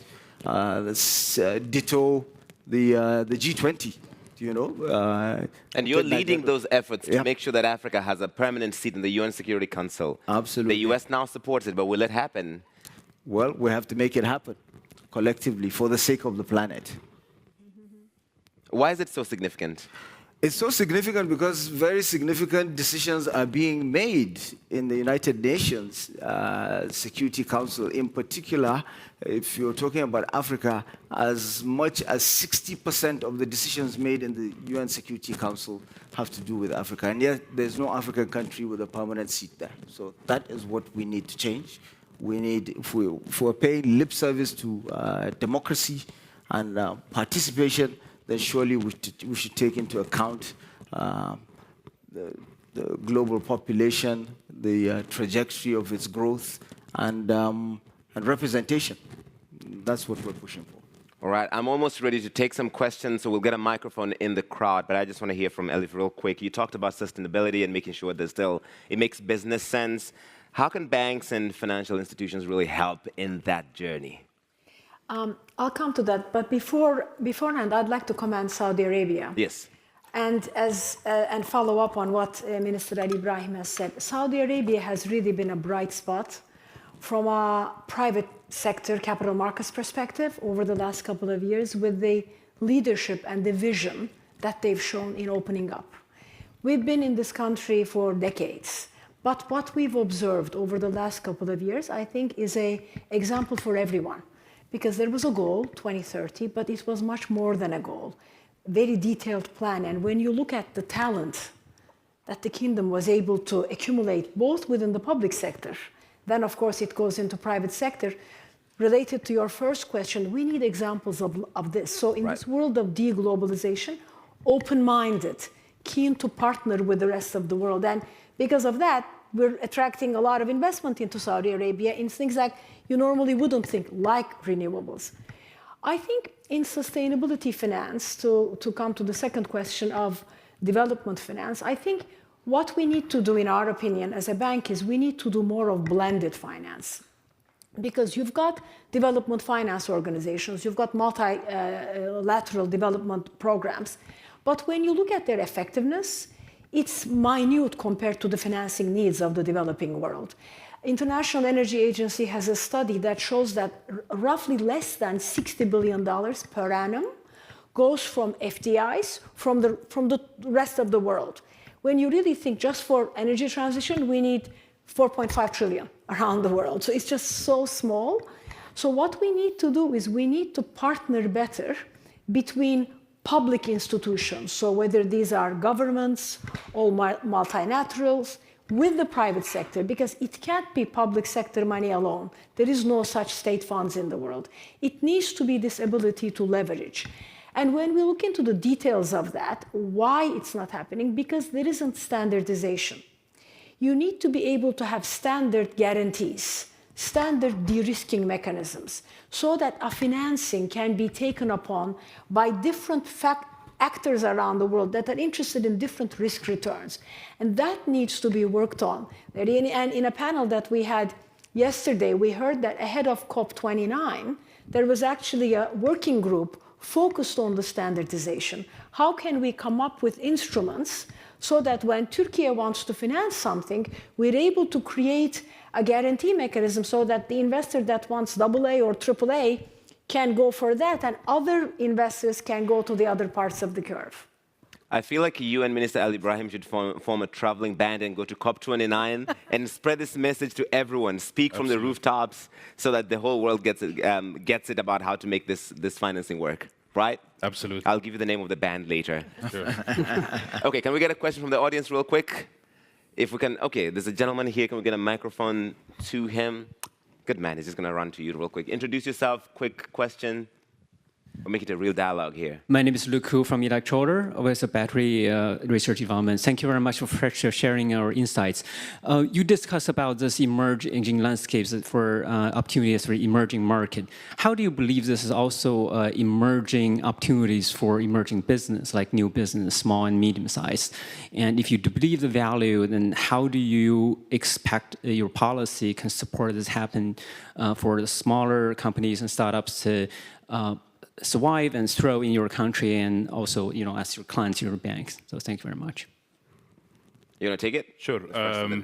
If I understand properly, maybe I'll just link your question to a global challenge related to productivity. Productivity has been on a decline globally, except for maybe the US recently. And I think we need to really fire on all cylinders here when we want to try to shift productivity in a positive trend and accelerate it. I think there are two groups of countries, a group that is in a better position to catch up with more modern, advanced economies, and a group of countries that isn't.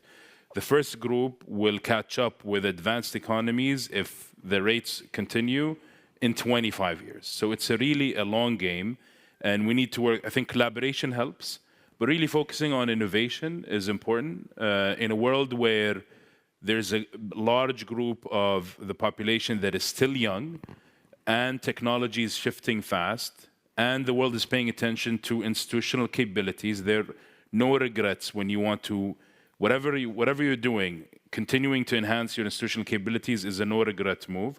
These three combined, I think, can really make a shift in terms of how we can become more innovative and more driven. There's been a discussion about regulating, etc. I don't think regulation is the issue. I think regulating before innovation crosses the chasm, as the experts say, or over-regulating is the issue. And I think it's important to engage with startups, entrepreneurs, to share the concerns, hear from them before regulations are put in place. I think there's a better way to do this. But in general, we need entrepreneurs. We need SMEs, we need innovation-driven enterprises across the board. They are faster, more agile, and they can give us new entrants to the private sector, but also they can be an added force to an innovation drive that can, adding up years and years of hard work, really make a dent in productivity. The kingdom is shifting from energy and petchems and financial services, where we're most productive, driven mainly by large institutional capabilities, the central bank and the capital market authority, and Aramco and energy, to other areas of growth. Naturally, when you go from where you're more productive, your productivity will decline. So added challenge in our transformation is how do we create engines of growth, but also opportunities for innovation, technology-driven innovation that can make us more productive. Minister. I hope that answers. Oh, thank you. Just to complement what Minister El Ibrahim said, I think SMEs usually are the backbones of any economy, and startups are the components that is the most dynamic. I think access to finance is important, and that requires an ecosystem. I mean, of course, we do have government-run programs that provide support, but the key one is to create a market-based ecosystem to support that. And that's where crowdfunding comes in, that's where business angels comes in, of course, venture capital. So creating a deeper capital market is really key. I mean, that's why US is so successful compared to the rest of the world. So I think that's one key component. The second one is to be open. And here, I'm not talking about just trade openness here. I'm referring to being open to talent, because if you look at globally, many of successful startups, the ones that really ultimately have a strong footprint in the long run, are those created by, people who have immigrated, including refugees, of course, which many countries tend to see them as a liability. In fact, they're an asset. So I think if you stay open to talent, to capital, to ideas, and create an ecosystem that is supportive, that is really the best way of sustaining and delivering. All right, thank you. We have one of the young voices up there ready for the question. Okay, good morning. Alusa Grace. I'm an EMBA student from Strathmore University in Kenya. And in this conversation, we've talked about nearshoring, we've talked about friendshoring. So with the Kingdom of Saudi Arabia and Nigeria with oil and natural gas, Turkey with their diverse mineral resources, how can they leverage these natural resources to enhance their position in the global value chain? And I think Mr. Faisal talked about industry policies and tariffs. So what strategies can developing countries use to navigate these policies, especially considering the fact that these policies are mainly set by advanced markets? Thank you. All right, Minister Tugari, you go first. Well, we have to get rid of the non-tariff barriers that exist. We keep talking about free trade, yet, you know, the reality is, beginning from Germany, where we are here, you know, this is the land of Mittelstands, medium-sized, family-owned businesses. That's the backbone of a German economy. He used to be the German ambassador. That's why he knows that. He's the Nigerian ambassador to Germany.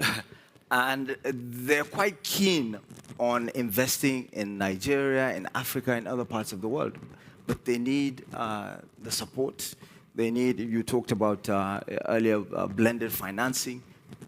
We need those structures, and we need to get, we need to redefine some of these impediments that have come about, maybe inadvertently. So you have the Lieferkettengesetz, you know, the supply chain law, which nitpicks on the issue of forced labor or environmentally unacceptable input along the supply chain. Now, you know, it makes one look, you know, closer if you drill down to the issue of, let's say, forced labor. So in Nigeria or Kenya, where you come from, when a 12-year-old kid comes home from school and he helps with the farm work, would that be translated as child labor? Because surely, I'm sure somewhere in Mosul, in the wine-growing region of Germany, let's say, there are kids who also come home during the summer holiday that help with, you know, picking the grapes or something. So these are the sort of things. And then you look at Europe also, the wider picture. You've got deforestation laws. You also have the corporate sustainability law that speaks to these sort of things. So we need to look at that. We need to look at Basel IV regulations that restricts, you know, the funding of businesses, of trade, of investment. And then we have that, because when you talk about nearshoring and friendshoring, in Africa, we're friends to Europe and the rest of the world, and we're also near, you know. We've been, if you look at the actual origin of the meaning of Mediterranean Sea, it's water in the middle of land, in Latin. So we are neighbors, and, you know, we can take advantage of, you know, the opportunities that exist with each other. Just before I leave this topic, how come in Africa, African countries don't trade enough with each other? There's only, inter-African trade is only 3% compared to inter-European trade, which is maybe in the 70s. I'm not going to use the excuse of colonialism and so many other things. Let's talk about now. We need to sit up and get things straight and trade more with each other, the same way other continents do, which is why we have the African Continental Free Trade Area. It's work in progress, but this is what we hope to do. And we also have countries that have come up with solutions that are applicable.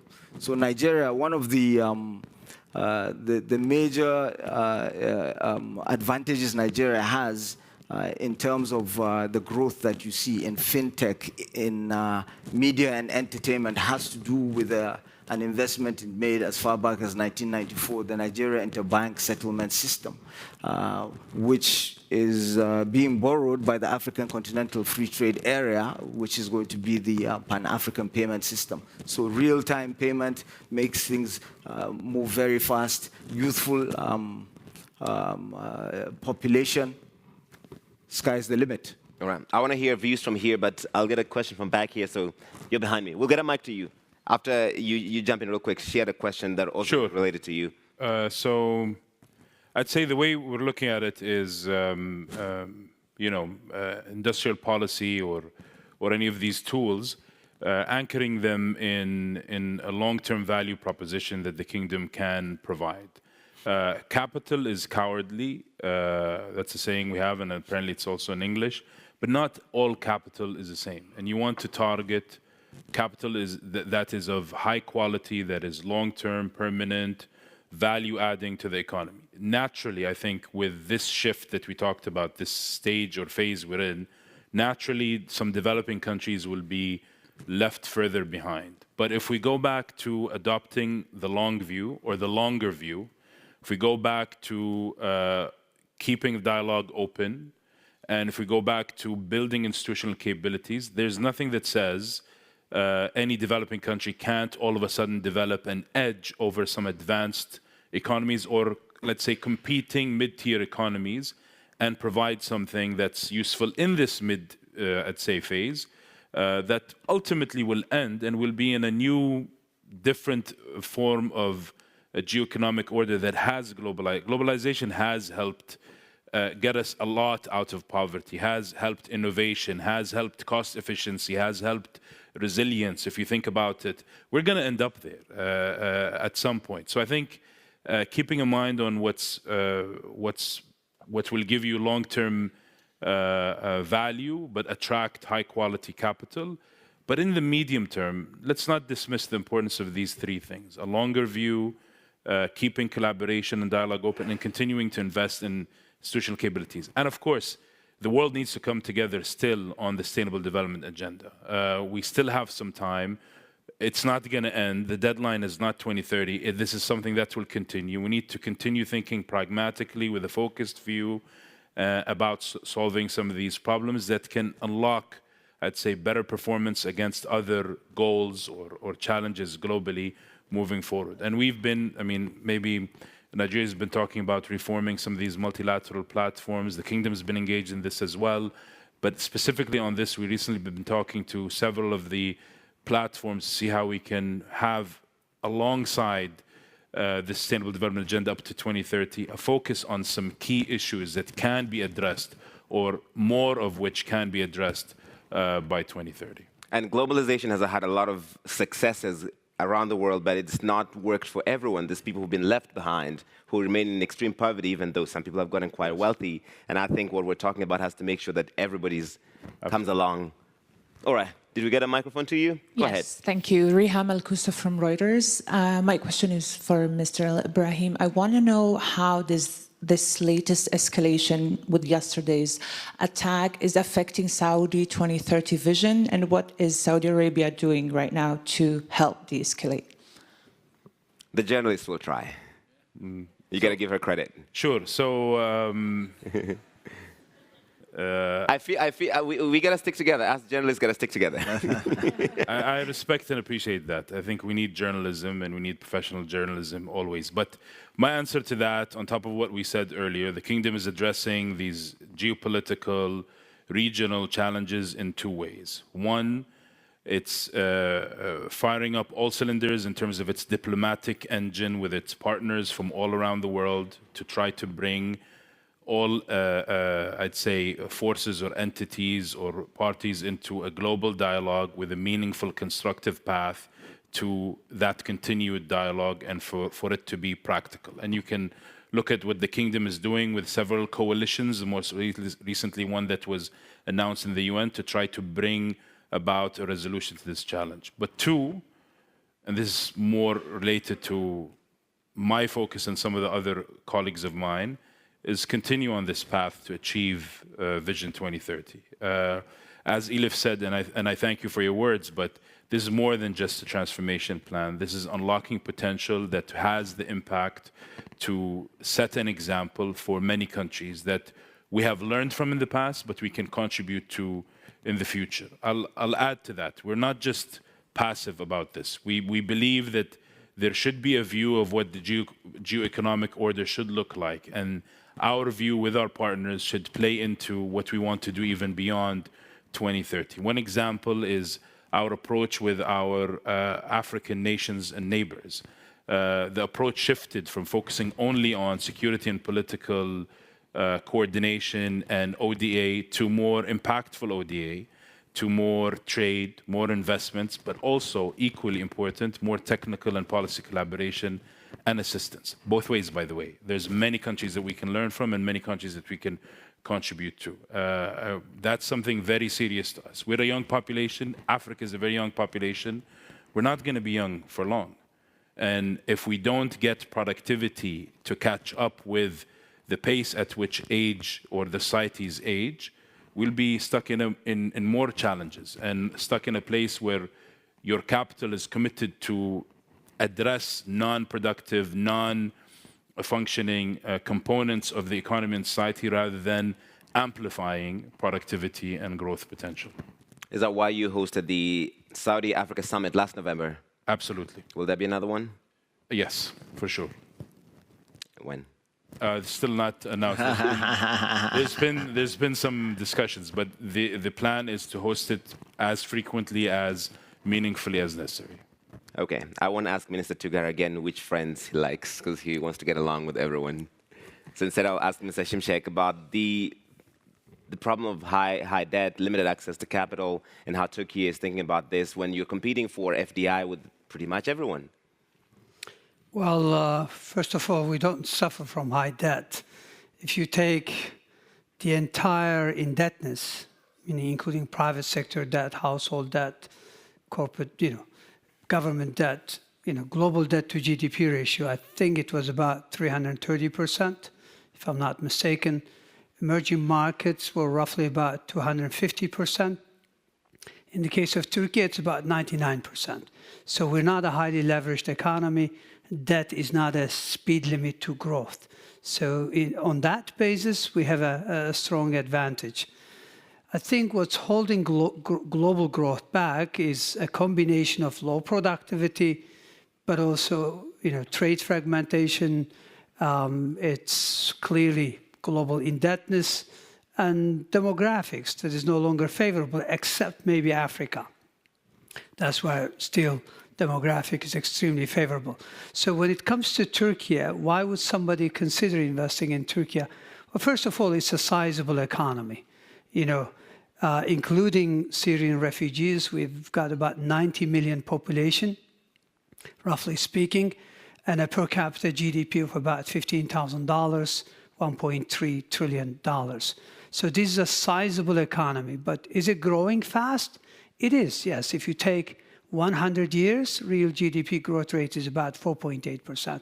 Is it growing fast enough for you? I've read some coverage that says maybe growth is slowing. I know you have a medium-term plan for that. That's a very short-term trade-off between, addressing imbalances, including obviously disinflation. But in the long run, there are no trade-offs. I think we've proven strong growth track record. I mean, if you look at last 20 years, real GDP growth rate has averaged to about 5.5%. So it's a sizable economy. It is growing fast.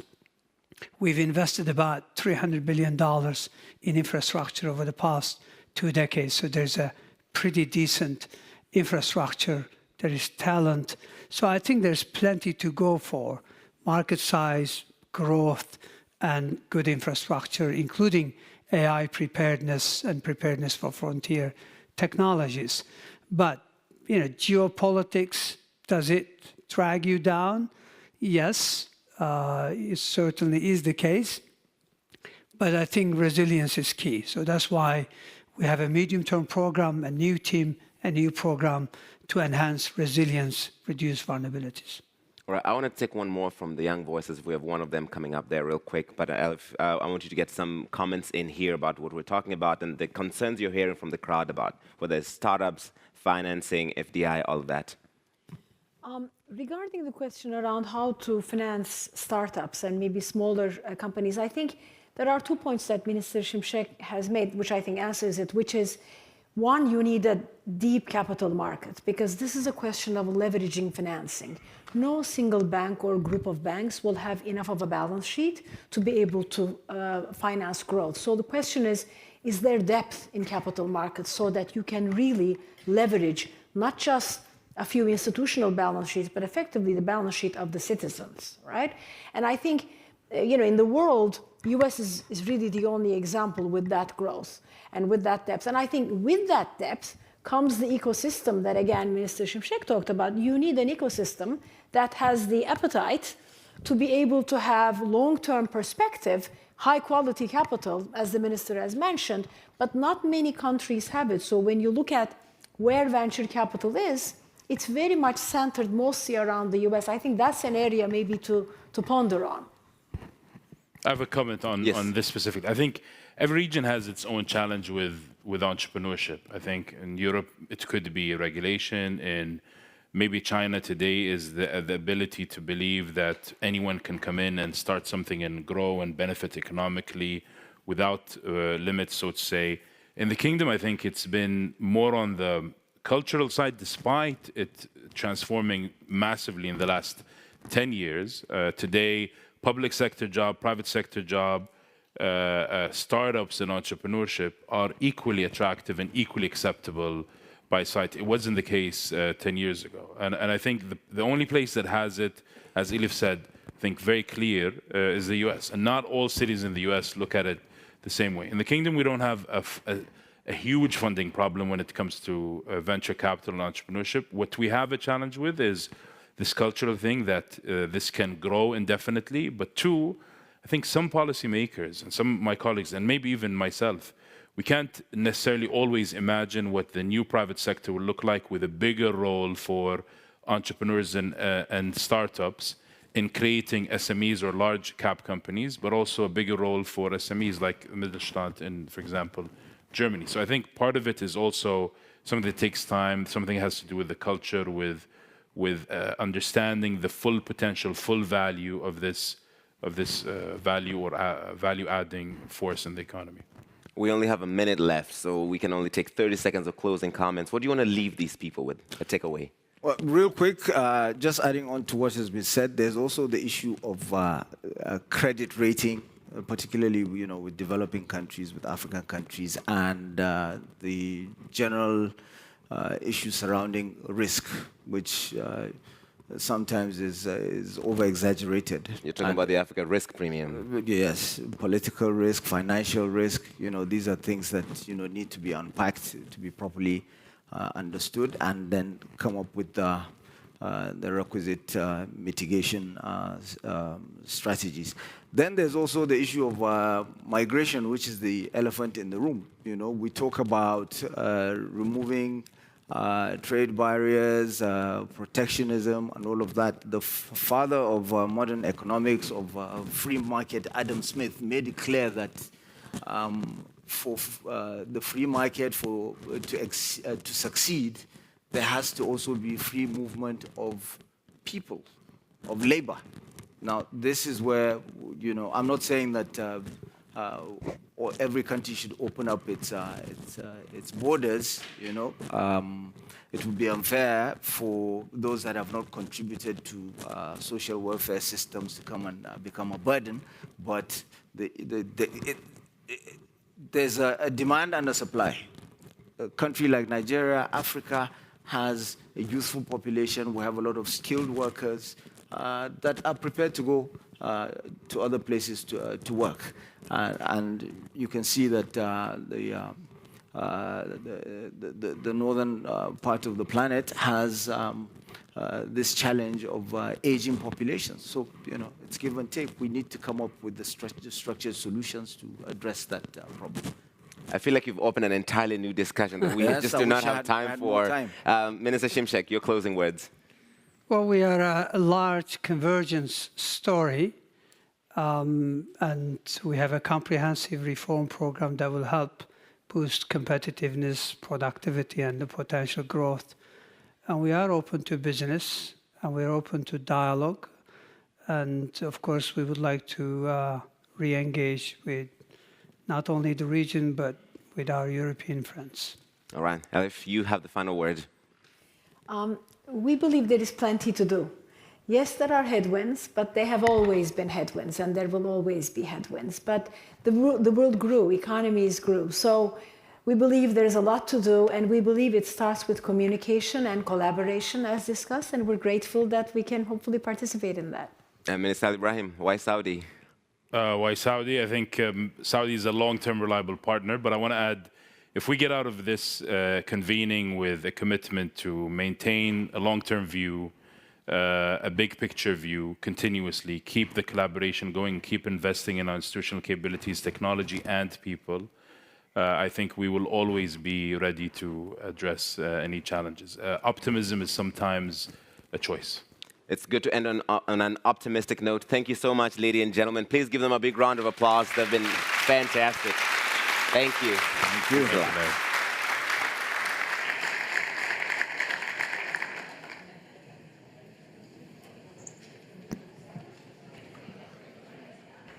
Ladies and gentlemen, the next session here will be at 12 o'clock, 12 noon. It's a spotlight interview in cooperation with Deutsche Welle Conflict Zone.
Ladies and gentlemen, as we are about to start the session, may we ask you to take your seats now. Thank you.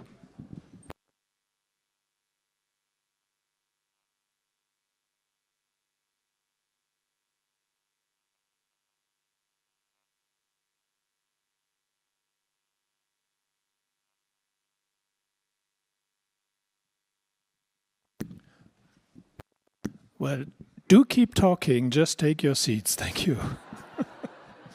We'll start in about 2 minutes. Thank you.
Please welcome the moderator for this session, Michaela Küfner.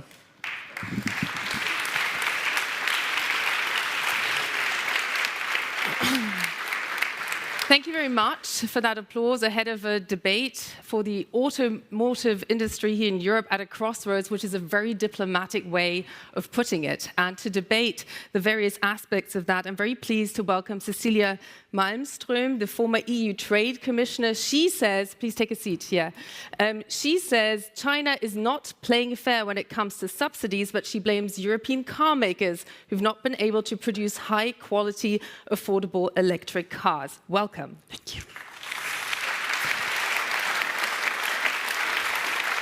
Brian Gu is with us. He's the vice chairman of the board and co-president of XPeng, an EV manufacturer in China. He says tariff is a tool used by nations for trading balancing, but they are not necessarily effective in driving long-term growth and innovation. So thank you for being here today.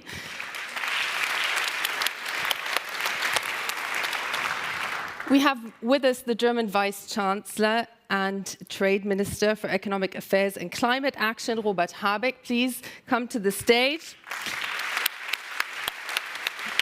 No? There? I've taken a previous quote from you. You say it's important to understand that these are not punitive tariffs that the EU is debating, and you stress that joint and equal standards for market access are what all sides should be talking about. Also with us is Ola Källenius, the CEO of Mercedes-Benz, also coming from a finance background. Your applause.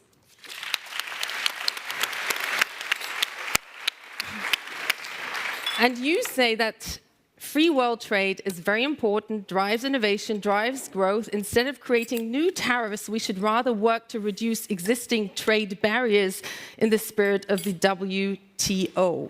So I very much look forward to that debate.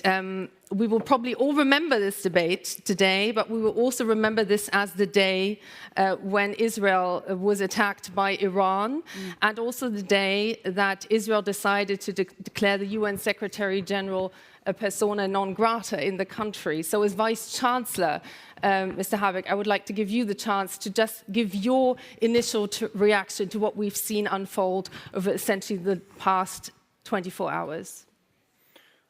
Well, first of all, as a German politician, I have to remember to remind everyone that the existence of Israel, the sheer existence of Israel, is due to the deeds of my forefathers and so many other forefathers here in this country. So there is the need for solidarity with Israel deep in the German political, attitude. And of course, the threat against Israel is tremendous. In the past 2 years, we have seen it happening on the ground there. Now, in this concrete situation, we have to use all the strengths we have to ease the conflict. Means diplomatic needs to be in the background and in the foreground. Everywhere, the situation, I think everyone would agree on that, is really, really dangerous, as the escalation is now could happen shortly, and so I think everyone is advised or would act wisely if he or she uses all his influence to calm down the situation in the Near East. Thank you very much for that. I just want to make sure that we don't create our own bubble here on such a day that will no doubt be historic. This today is a continuation of a discussion that we actually started, you, Mr. Källenius, and Robert Habeck, last year, exactly at this table when the whole debate about potential tariffs actually began. And I do remember you, Mr. Källenius, laying out why Mercedes has no interest in such tariffs. In fact, you must still be feeling the jet lag coming back from China. And the Chinese are very much interested in you representing the case. So I would first like to hear from you, Robert Habeck. We are expecting a vote on Friday. Germany is Europe's largest economy. Where will Germany throw its weight on that?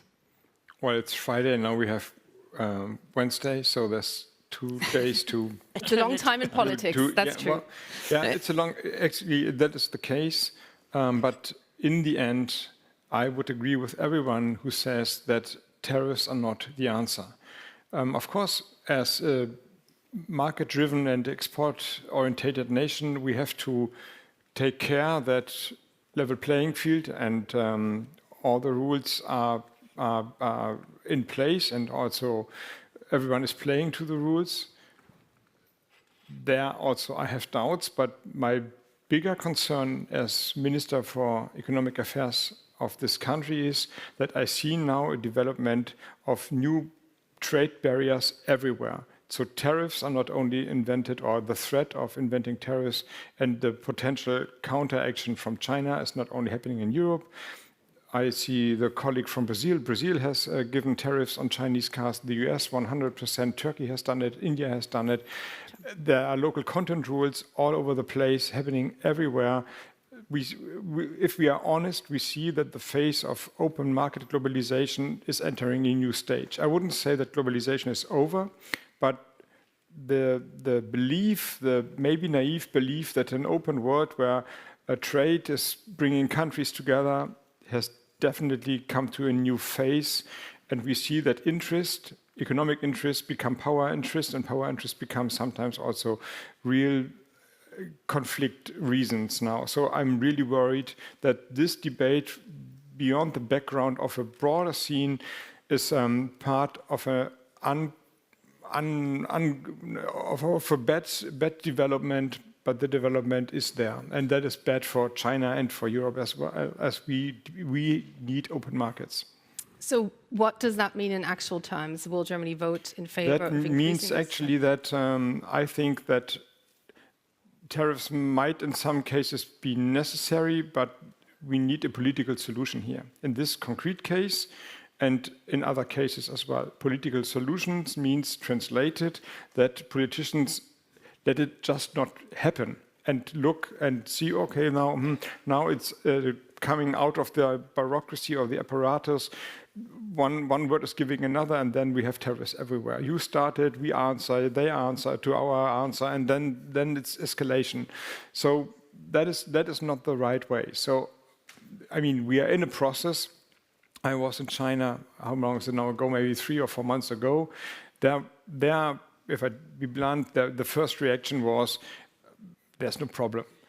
And then after long talks, we understood each other's positions. Then the colleague Meng Wentao came to Berlin and also to Europe and the rest of many other countries 2 weeks ago.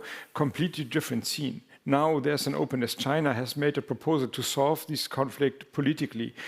Now I'm asking the EU to be open for this discussion. The EU understands that negotiations are a good thing, that now there's development. Maybe a little bit late. There's 1 month to go until the real tariff decision is taken place, and then they would come into action. But as you just said, 2 days is a long time, and 1 month is a really long time. So if everyone wants to contribute, of course, it's possible to find common ground there. And I think this is the motto of the conference, common ground. That clearly is also an issue that the EU is grappling with. Ola Källenius, so how do you read that answer now? What do you make of that? What would be your expectation? And you've just been to China. You met with the chairman of the National Development and Reform Commission, Zheng Shenji, I hope I pronounced that correctly, who clearly appreciates Mercedes as the, I'd say, jewel in the crown of German automotive industry seen worldwide, being what he perceives on his side. In this particular discussion, Mercedes-Benz is in a position where we can see it from both sides. Because on the one hand, of course, we're a German company. We export not just to China, we export around the world, and we're dependent on access to markets as free as possible. Although I acknowledge that the landscape, as Minister Habeck is describing, that the landscape over the last 5, 6, 7 years has not turned for the better. I think that's the realism that one must have. But we're also a company with large operations in China for China, but also through joint venture in China for Europe. So in a way, I'm looking at my esteemed colleague here from Xiaopeng. In a way, we're the same. We're both exporting from China to Europe, and I'm looking at the at the assessment of the Commission what they think they should do to those exports in terms of adding on top of the 10% another significant number above that. And I'm scratching my head thinking to myself, what do they want to do? Do they want to destroy my business model and make it economically not viable? Because I cannot get the math to compute for us as a manufacturer in China exporting to Europe, even though our exports from Europe to China in terms of their size are much bigger. So in that situation, I represent a company. I don't represent a country or an economic region, but I represent a company. And you go through and think, is there a better solution? And I believe there is a better solution. The minister alluded to it. Straight tariffs is a very crude instrument to use. There are many other ways, if there is political will, to make sure that the playing field is level. And I cannot look into the head of the negotiators. As you said, if you have 1 month to negotiate, it's an eternity. And, if you use it. Yeah, if you use it. If you don't use it, it can be over in 5 minutes. Posturing is part of negotiation. Of course it is. But do I believe, and I would like to take an optimistic view, do I believe that there is a solution space based upon the conversations that we have had with, involved people? I do believe there is a solution space. I genuinely believe that China has not an interest in the situation that they are in economically and with what's going on with the United States. I don't think they have an interest to get into any kind of escalating trade conflict with Europe. So I think the incentive for them to find a solution is relatively high. So can the time that is now available be used to find that solution space, yes or no? That's the question. I'm going to take an optimistic view and say it is yes. With regard to Friday, if I were Germany, I would vote no, not to weaken our negotiating position, but to send a signal that we want to negotiate for a fair win-win solution with a level playing field that should be possible. So will you vote no? Well, Mr. Kalinius described it rightly. The way, maybe we have to talk a little bit about China, and that is... We're getting to it. Yeah, but it's important because you can't only look at the automotive sector in particular. And I don't know if I should do it, but I think that China, you would correct me if you think otherwise, they have changed, they have spoken it out loudly with China 2025, a very aggressive strategy for exports. That is, of course, all right. I'm the German Minister for Economic Affairs. We are also an export nation. The question is, do they get the capacity for export products by level playing field, or is it a subsidized over capacity for exports? And if that would be the case, then we have a problem. Then we won't have a level playing field. So there is reason for distrust in a way, because we see it everywhere that the products are sometimes under the price of the production, at least the price that European companies can achieve. I'm coming back to the automotive sector in a minute, but we're talking about, we have problems with 2 Chinese, fashion companies or selling companies, Temu and Shein, and the products they're not at all fitting to the regulations of the European product standards. So at least they should not enter the European market. But still they are there and very aggressively now a threat to our inner cities because they are so cheap. So I think the broader picture tells us that China has a new strategy, or maybe a prepared but now existing strategy. And of course, if this strategy is not cooperation or competition, which would be fine, but overtaking whole markets like it has happened with the solar panel industry, then we have a problem. Then also in 10 years' time, Mercedes-Benz, BMW, Volkswagen, they would also have a problem.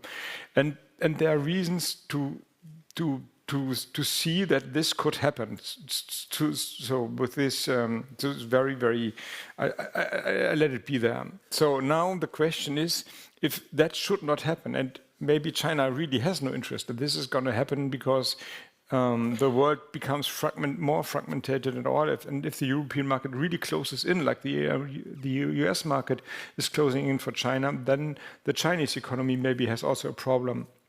So now the question is, do we find enough room for maneuver to understand that this situation, this situation is part of a bigger picture? And then the question is, how can Europe align and speak out as a union, as what it is? And that is the question: what is the most successful way to find a political solution in this concrete situation? And that leads to the question: how do we vote? Brian, I'll get your perspective from a Chinese perspective in a second. But Cecilia, I first want to ask you, are you getting flashbacks from your former role as EU Commissioner? Absolutely. In terms of the bigger picture, that used to be your role. When you're listening to these perspectives, what do you make of that? And what would your recommendation be, how this solution should look like? Well, it's not easy to see a quick solution, but it is, of course, a bigger picture. There's a political pressure from many countries who have car industry and who feel that they cannot compete today, and the Commission has done an investigation. I think it's clear that China is subsidizing their car industry in a way that is not respecting the level playing field. And then, of course, there has to be a decision. I am not in the Commission anymore. I left it 5 years ago. So I don't think the tariffs are the right solution right now. I don't think it will help European industry. But the big question is, of course, how should the relationship be with China? But also, how can European car vehicle industry catch up? Because we have joint commitments to transition in the net zero carbon economy. We know that citizens want electric cars that are affordable, that are high quality. China can deliver them today. Europe can obviously not deliver them to that extent. So it's a bigger picture on that. But I think that that is why probably there will be a decision on Friday to impose the tariffs, and from there continue the discussions on China. I think this morning the negotiator says that the discussion doesn't end on Friday, whatever the outcome. There will be a decision to see, can we come with a solution? Can Europe find a solution together with China? Can there be minimum prices? Can there be a way to put this forward? But then, of course, we need to have the discussion and the conversation within the European car industry, not only in Germany, but also all over the continent. How are you observing this debate? You're from a manufacturer who's very software heavy. You've just been invested in heavily by Volkswagen in order to essentially help them meet consumers' needs and wants, who are increasingly perceiving vehicles as a personal space, essentially a computer on wheels. So when you're hearing this debate, what crosses your mind? Well, first of all, I'm very honored to be on this table. As a very young company, we just celebrated our 10th anniversary this year. To participate in a debate like this is very, I would say, humbling. I would say, first of all, I cannot say I represent China or Chinese industry, but I can probably give you the perspective of a young Chinese EV startup company that has went through the journey of a fierce competition in China. In the last 10 years, most of you probably know that what happened in China was tremendous focus and competition. In fact, I think there were rumored to be close to 500 EV startups probably 7-8 years ago, and now left with less than 10% of these names still in business. And that level of competition really resulted in the industry today, which is highly efficient, highly innovative, and also producing, exporting technology and products to the rest of the world. So the way we look at this, obviously from a company's perspective, we always want to have a fair, level playing field for the Chinese company to compete globally. In Europe, and we just entered Europe this year with probably close to a dozen or so markets. And I think we are coming not because we're the cheap alternative to existing products. We want to bring the best technology that have developed in a highly competitive and iterative Chinese market to European customers and make them also enjoy the best-in-class technology and at more affordable prices. In fact, our cheapest product selling in Europe is actually comparable in terms of price to the Model Y from Tesla. And our other products are actually more expensive than that. So we're actually providing products based on what we believe are a value proposition with technology, design, and quality. So with that, I think we would love to have the ability to access the European market, access the customers who are embracing new technology, embracing the energy transition, embracing products that can help the green agenda. At the same time, I think we also, as a young company, has global aspirations. We want to be like Mercedes. We want to be like Toyota's maybe 50, 60 years ago, like the Koreans 30, 40 years ago, to build a global business over time. And we'd like to have an environment that's conducive to that. Ola Källenius, I would like to ask you, Volkswagen is in deep trouble in Germany. I'm sure it's taking up a lot of your time right now as well. Then you had to put out a profit warning as well. Your shares dipped instantly. What is the structural challenge that European automakers, particularly German automakers, are not meeting appropriately because they are just about making the top 10 when it's about EV vehicles? There are two things going on in China from my point of view, and you described one of them. But let's start on the macro level. Yes, we have the biggest footprint in the premium luxury segment in China. And if you look at our market share development over the last, 18 months or so, not only have we defended market share, in some cases we've actually built our market share in the upper segments of the Chinese car market. Then you can ask, so what's the problem then? Everything's fine, right? What's happening in China is we have on the consumer side, in terms of consumer sentiment, and also on the part of the entrepreneurs, we have a very, I'm going to put it mildly, subdued atmosphere, which means the confidence in the future, you can see it in the savings rate now being above 30%. I mean, it's unbelievable. The sentiment right now on most entrepreneurs and consumers that are buying goods in the higher end, higher expensive capital goods or even luxury goods is very cautious. So that part, you're even nodding your head, you know that you could be a potential customer for Mercedes. That market has been shrinking at a worryingly rate.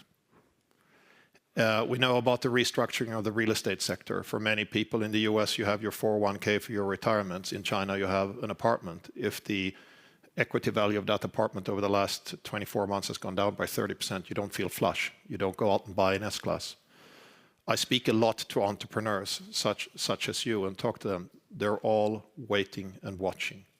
Now we saw last week that the government put out, by Chinese standards, a very unusual move, something that many of the Western economic advisors have been asking for. You need to do something about your demand side. You need to start building confidence. You need to break through this confidence crisis and get people to consume again and not just look at the production side of things. I saw the stock exchange went up by 20% inside a few days. And one of my friends in Shanghai said, "Oh, I'm at the mall here. There's a line in front of Louis Vuitton. It seems to be working." And I was writing back and said, "Well, I hope there's a line in front of the Mercedes store next door." Can China break that confidence crisis? That is the most important thing for us from a business point of view in the short to mid-term. In the long term, the most important thing for us is our competitiveness. Can we, in this most competitive market in the world, make sure that we stay ahead on product, innovation, technology, design, all of those things that make a Mercedes-Benz a Mercedes-Benz? That's our job. And we're investing double-digit billions into that and have with zero arrogance, cautious optimism that we can be in the leading pack of that also in China, not just around the world, but also in China. One thing you have to realize also about driving market demand, if you're a consumer in China and the entry to middle sector, actually an electric vehicle for the consumer is cheaper to buy than a combustion vehicle, even though the cost structure is higher. It's strange. It's a Darwinistic-like price war, market purification. And many of those players that are around now, many of those are not going to be around 5 years from now. In that market consolidating phase, you have cash burn and value destruction that even affects companies that sit at the upper end of the pyramid because you cannot release yourself from the market. That's the situation.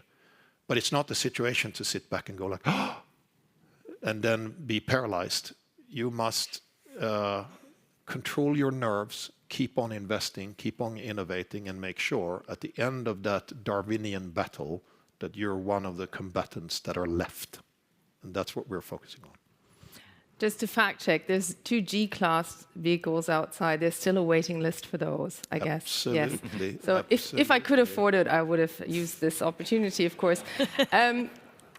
But that raises, of course, the question of the bigger picture, of the infrastructure that that you're operating in and that you're putting products into. Because your point is we are essentially feeling the effects of a Darwinistic competition that's fiercely taking place in China as well. So what's your advice to this key industry that makes up 7% of the EU GDP at this moment in time? Because you've been quite clear in the quote that you gave me that you feel that the automakers with great tradition and great brands aren't fit for it. Well, I wouldn't say not fit for it, but of course, I wouldn't be able to give advice to the auto industry. It's a very important industry for Europe, for jobs, for our competitiveness, for prosperity, etc. But we also have the bigger picture, which is climate, and Minister represents the Green Party, and we have a commitment to future generations to do this transition, and the car industry in Europe is not doing it quick enough.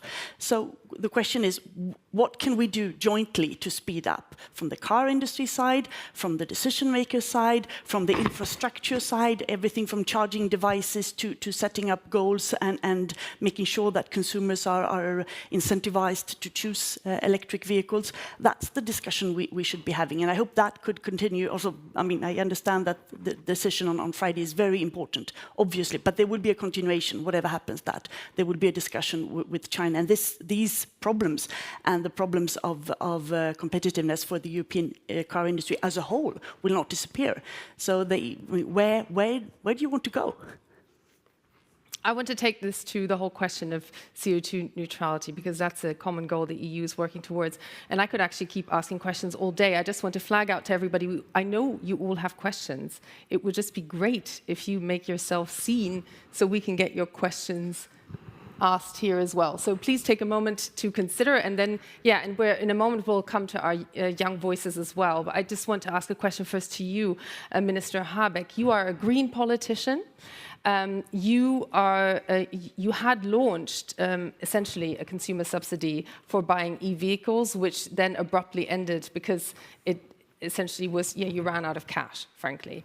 And you are at the same time saying, or I don't know, maybe you can map it out here, what you feel is most needed or what you will provide for the auto industry. Because in the good old days, someone like Ole Källenius, there wouldn't be virtual auto summits like you had last week. There would be physical summits with Angela Merkel at the Chancellery, and German automakers would come out with one help or the other. You've left that open after this virtual gathering, so maybe you can give us an insight into what step Germany will be taking to create that demand that Ole Källenius is so craving for.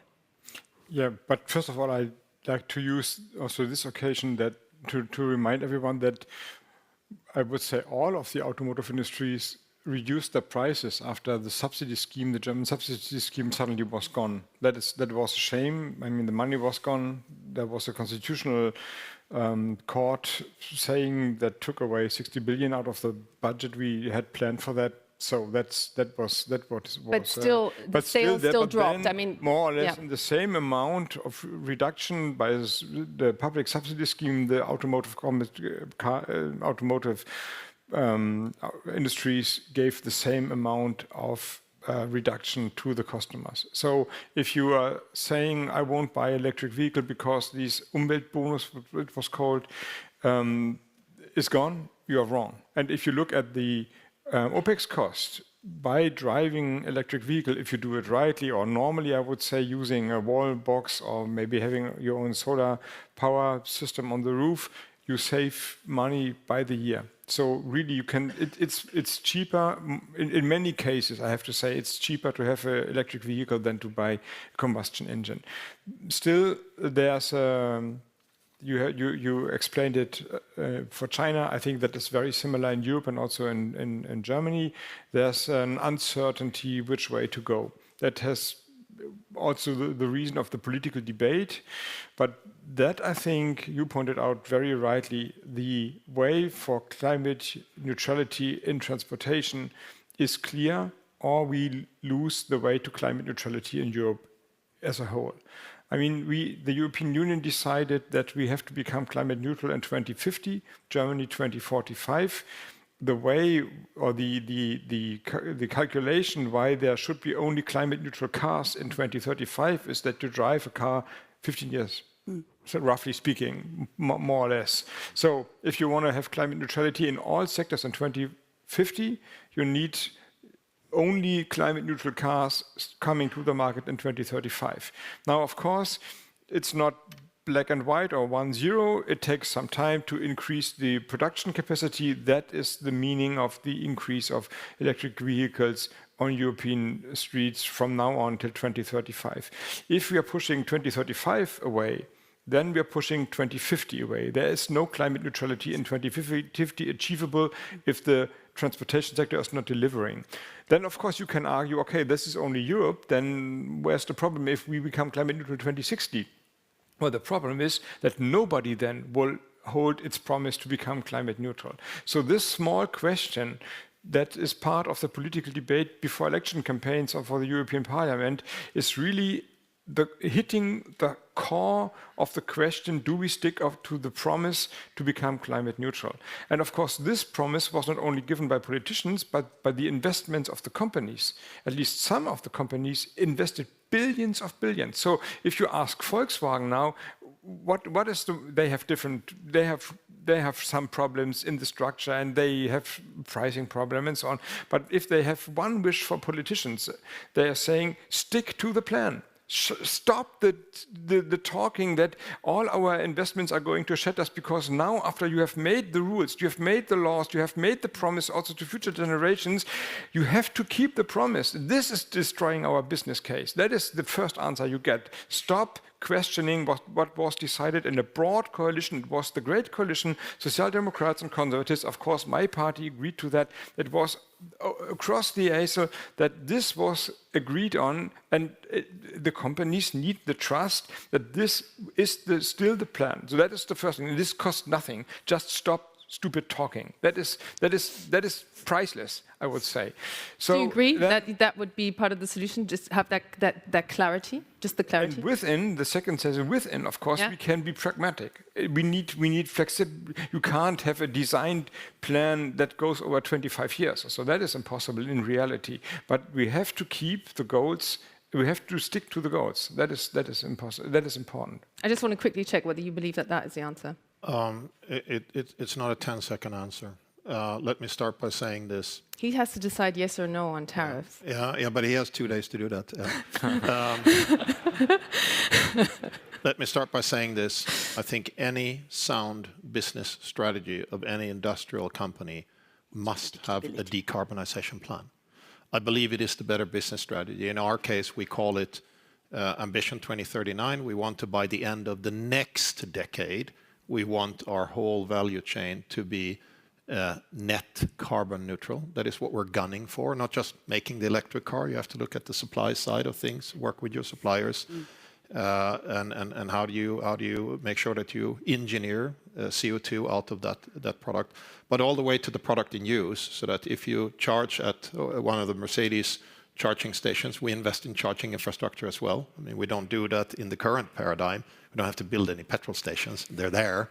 But in this case, to avoid the chicken or egg, we are also investing in the charging infrastructure to create the confidence with the customer saying, oh, we got your back, this is going to happen. So that is fundamental to our business strategy. We believe in that. No ifs or buts, not negotiable. But one thing we also have to do, and this I think is the debate that is going on in Europe right now, and the statement that came out of the European Automotive Association, and here I represent the association view as opposed to our Mercedes very, very strong ambition. What you from time to time learn in a market economy is if you mandate the customer to do something as opposed to incentivize the customer to do something, it's sometimes difficult to do the equation without the customer. So you can then start having a debate. At the moment, the battery electric vehicle take rate in the year 2024, in Europe, it has stalled at around 10%. It's about the same thing for US. In many other markets, it's below. In China, it's much higher, although I can see a pivot in China for cost reasons away from the fully battery electric vehicle because it's economically difficult to make money with it. That more and more of the Chinese players are now going into hybrid, either range extenders with smaller batteries, or in the case of BYD, a very large piece of their sales is plug-in hybrids. So the Chinese take like a very pragmatic approach here. And even though intellectually I understand this, you got to put a stake in the sand, but what if the overall inertia of the system, the energy, the infrastructure, the consumer sentiment, what if that complete inertia does not keep pace with the ambition? The one risk you have, and I think this is a debate that we have to have in a pragmatic way, without for a second questioning the end destination, is if those two things don't go hand in hand, do you temporarily destroy your industrial, financial strength, which is not what's happening in the United States and certainly not in China? They don't make these absolutistic political decisions. They go with the flow. They're on the same journey. They have the same destination, certainly China, but they don't make those absolutistic way. Do we then stick very rigidly to what we decided 5 years ago if we notice that the market conditions don't support it? That is where the industry say, we must have a conversation. Running a country or running a region is not the same thing as running a company. In a company, it's a 5-minute discussion if you see the market the market conditions change. You sit there in the boardroom and you go like, oh shit, what's going on here? We have to make a change.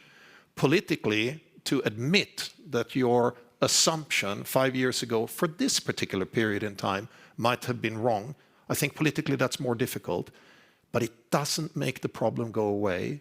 And I believe we need to have a constructive, fact-based discussion. Target, tick, but maybe we have to make some adjustments along the way. And I wouldn't argue that we have not put attractive products into the market. The European auto industry has put an enormous amount of product in a very short period of time in almost all segments, bar the entry segment. Why? Because the cost structure does not provide a profitable option yet. And I'm sure Oliver Blume would say that if he would sit here. And we are putting tens, if not triple-digit billion into the next generation. We have never stopped that, Mercedes. In spite of the market conditions, we have not stopped. We will go full force into the next generation. And that's my last statement on maybe the consumer sentiment. There could be one element here that the consumer is saying, well, listen to Ola Källenius, he's praising the next car he's bringing to the market, and that's supposed to be so much better than the one that he has now. Well, I'll wait for that. So the psychology of that, sometimes called the Osborne effect, the psychology of that maybe is also part of this equation. And it's not an easy equation to solve, but I do think we need to talk, because every single political goal, almost, that we want to reach is based on our ability to finance it. And if we don't have strong industry, the tax revenue is not going to be there to finance the rest of the political goals, including decarbonization. So you cannot do the one policy without having the industrial policy hand in hand, and they need to be in sync. That is the industry discussion that is going on at the moment. I promise not to ask you a yes or no question next year. Time for our young voices, please. And please also say who your question is addressed to. Yes, so hello everyone. My name is Nikan Wijaya, and I'm an executive MBA candidate from Sydney, Australia. So for the panels in general, I just want to get your feedback on my question. So I understand that there is a big migration from combustion engine vehicle to electric vehicle. However, we also have shifting preference towards car ride sharing and also lower car ownership among the younger generation. So my question is, how can the automotive industry not only remain competitive, but also grow in this potentially shrinking market, and also to continue justify the investment in the industry? Thank you. I'd like you to answer that question, Brian. Very good. Sure. It's a very good question because I think if you look at the car share ride usage in China, I think it's actually reaching pretty stable levels in the recent years. And I think also, I think the challenge for additional penetration comes from, basically availability of labor as well as whether the experience purely using car share ride is actually comparable to owning your own passenger cars. I think that there's a few factors that could potentially, I would say, transform that current sort of, I would say, balance.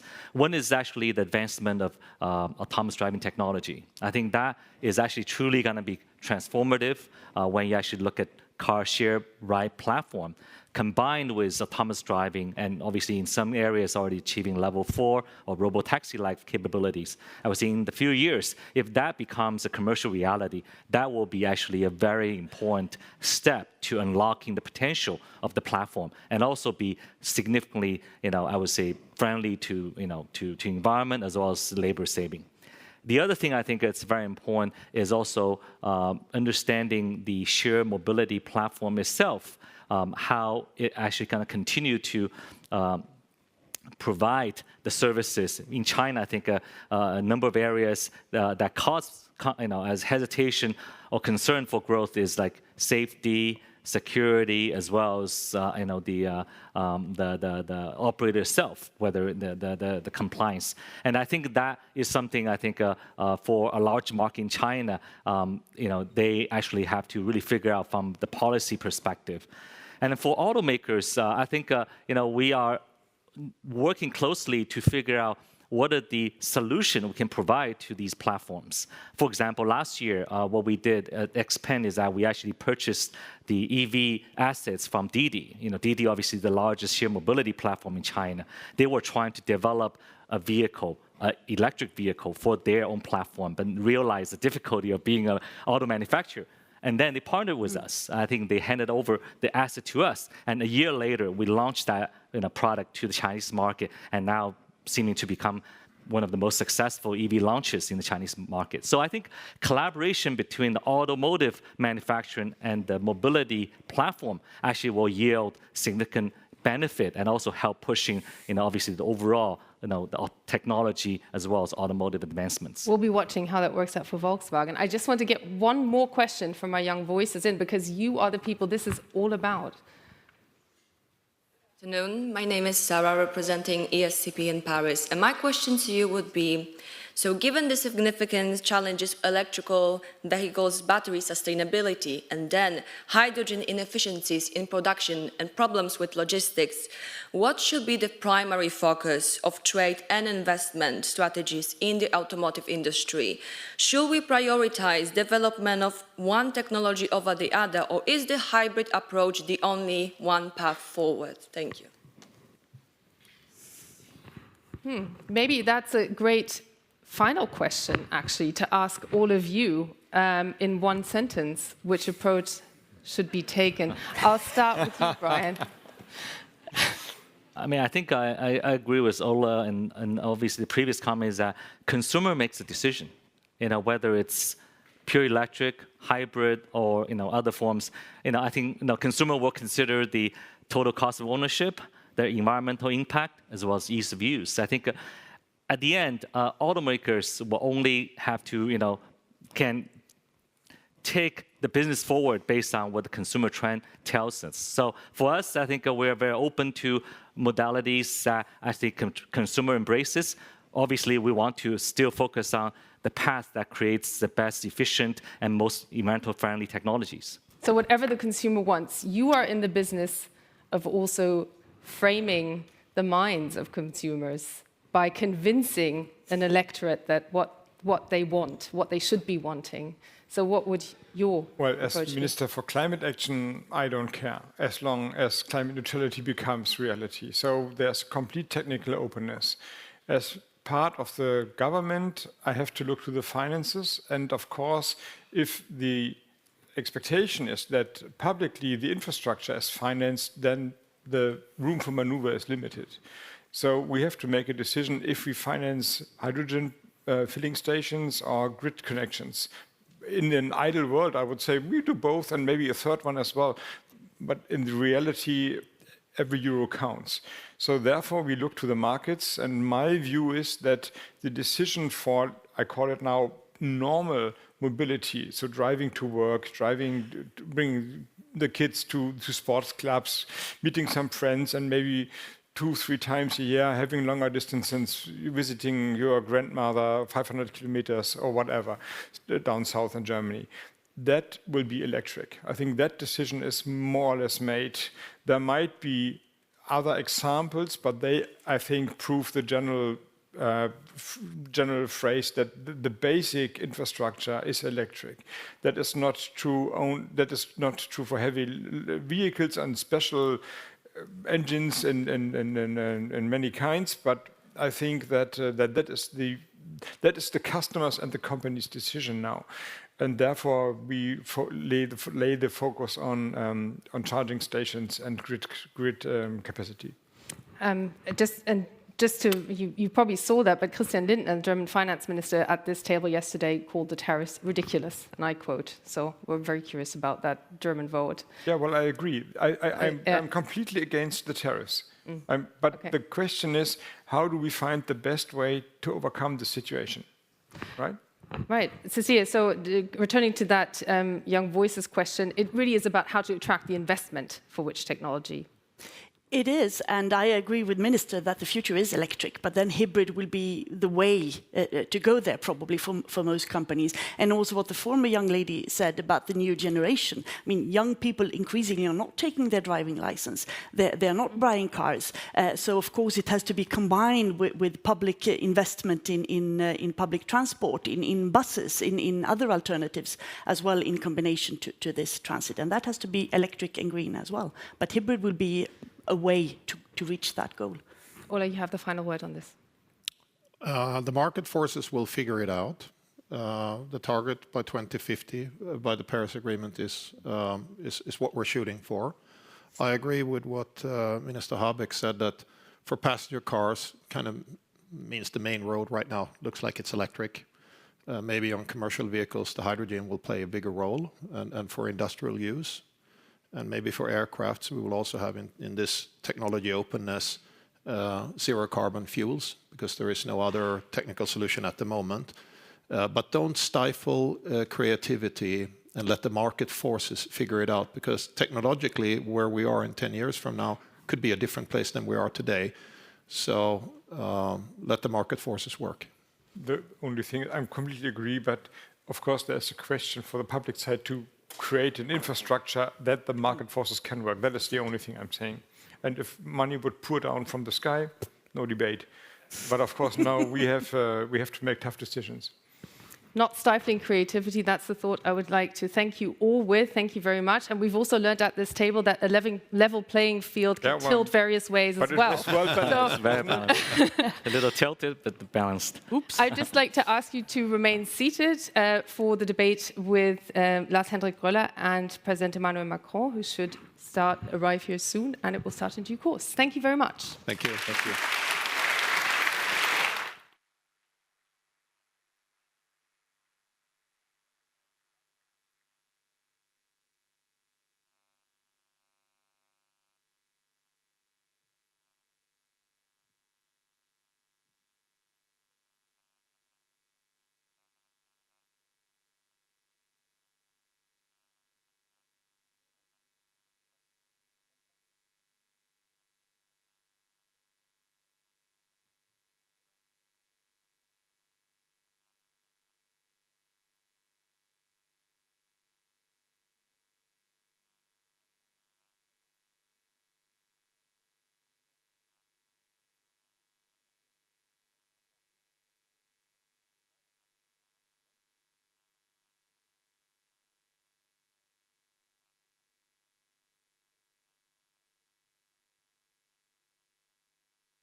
Ladies and gentlemen, please take your seats as we're about to start. Please take your seats quickly. Thank you.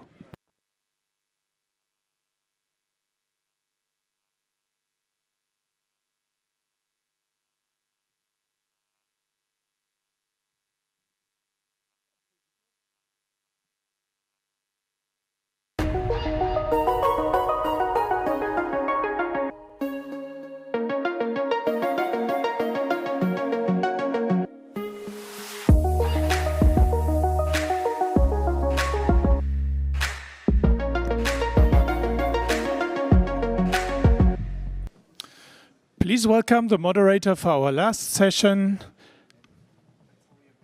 Stephanie Flanders.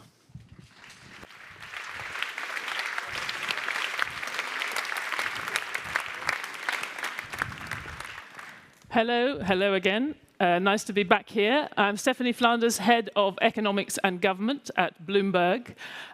We will be having a conversation with our honored guest, the French President Emmanuel Macron, in a few minutes, joined by the chairman of the dialogue, Lars Henrik. But first, President Macron will address us for a few minutes on some of the challenges facing Europe in a multipolar, fragmenting landscape. Monsieur Macron.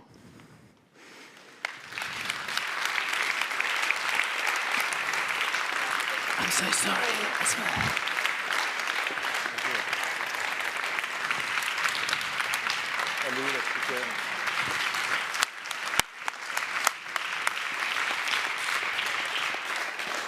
Thank you so much. Thank you very much for welcoming us, dear Lars Hendrik and ladies and gentlemen.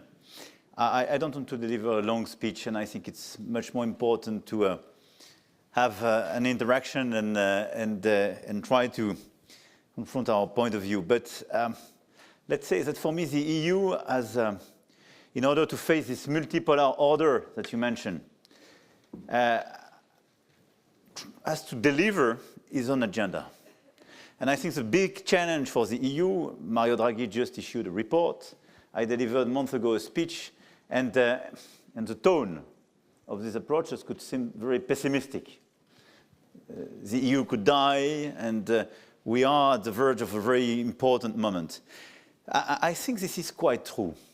We are at risk.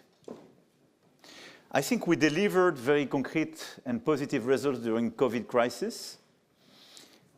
Vis-à-vis the aggression war launched by Russia in Ukraine.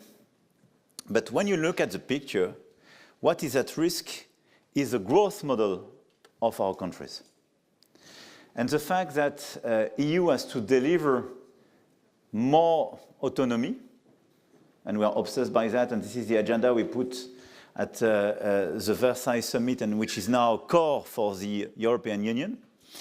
But we have to deliver climate change, AI, defense and security agenda, and we have completely to reshape our own growth model, because the situation is the following.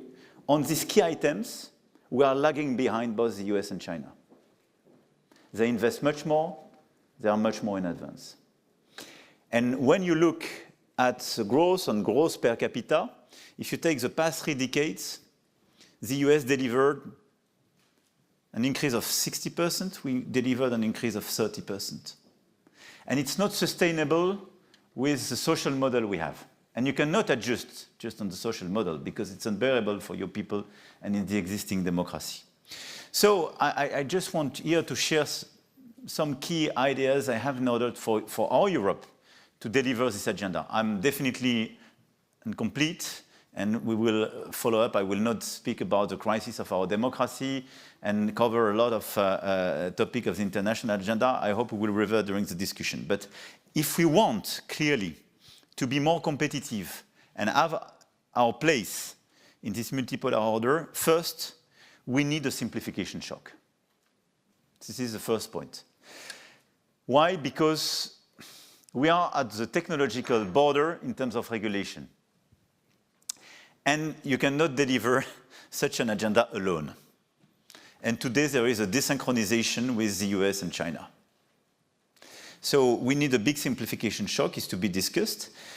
We have to discuss about even some very recent regulation which can kill our business.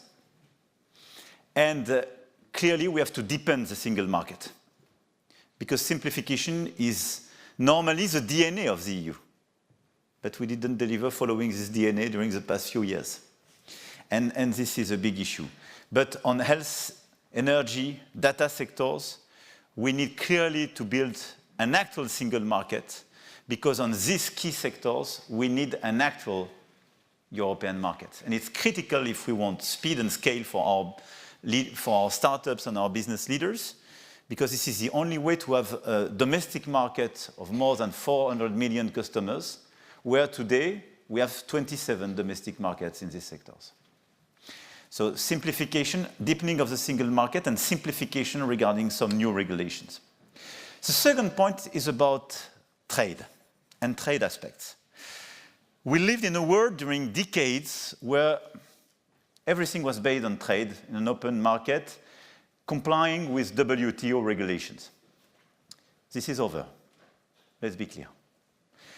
25 years ago, we thought that China joining WTO, they will comply with the rules. It is not the case. But the big change is that in 2022, the US decided not to be compliant with WTO, with the Inflation Regulation Act. And I have a suggestion.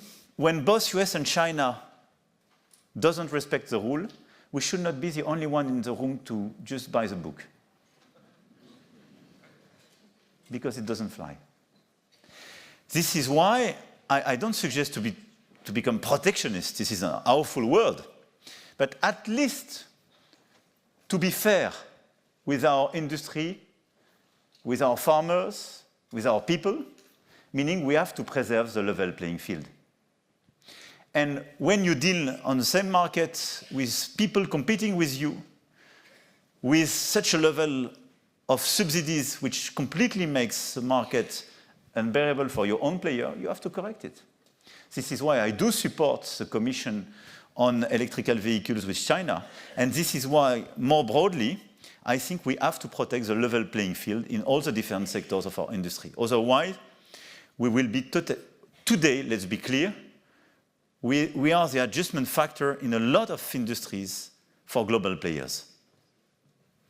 From steel to car makers and so on, they may arbitrage with the European place. But they just prefer the places where they are much more helped and the level playing field is killed by the current landscape. So we have to correct it, either by building the same instruments.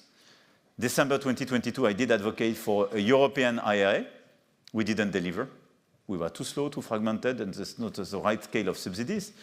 But second, we have to restore the level playing field in all the sectors impacted by subsidies, either Chinese or American. And this development would be incomplete without a strong coordinated European response as well to the environmental, digital, and security changes we have to face. And this is why, in order to deal with that, we need a coordinated industry policy. My third point is precisely we need a better coordination between industrial and environmental policy. The EU must become clearly the first continent to achieve carbon neutrality by 2050 with a European industrial base, but both.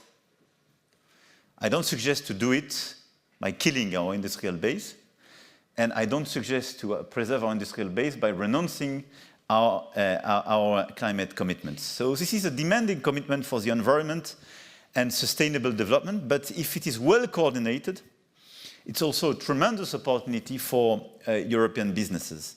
That's why we need to continue along the path opened by the Green Deal, the Net Zero Industry Act, and the Border Carbon Adjustment Mechanism, but not with additional regulations, by focusing ourselves on very simple things which can help us to deliver this agenda.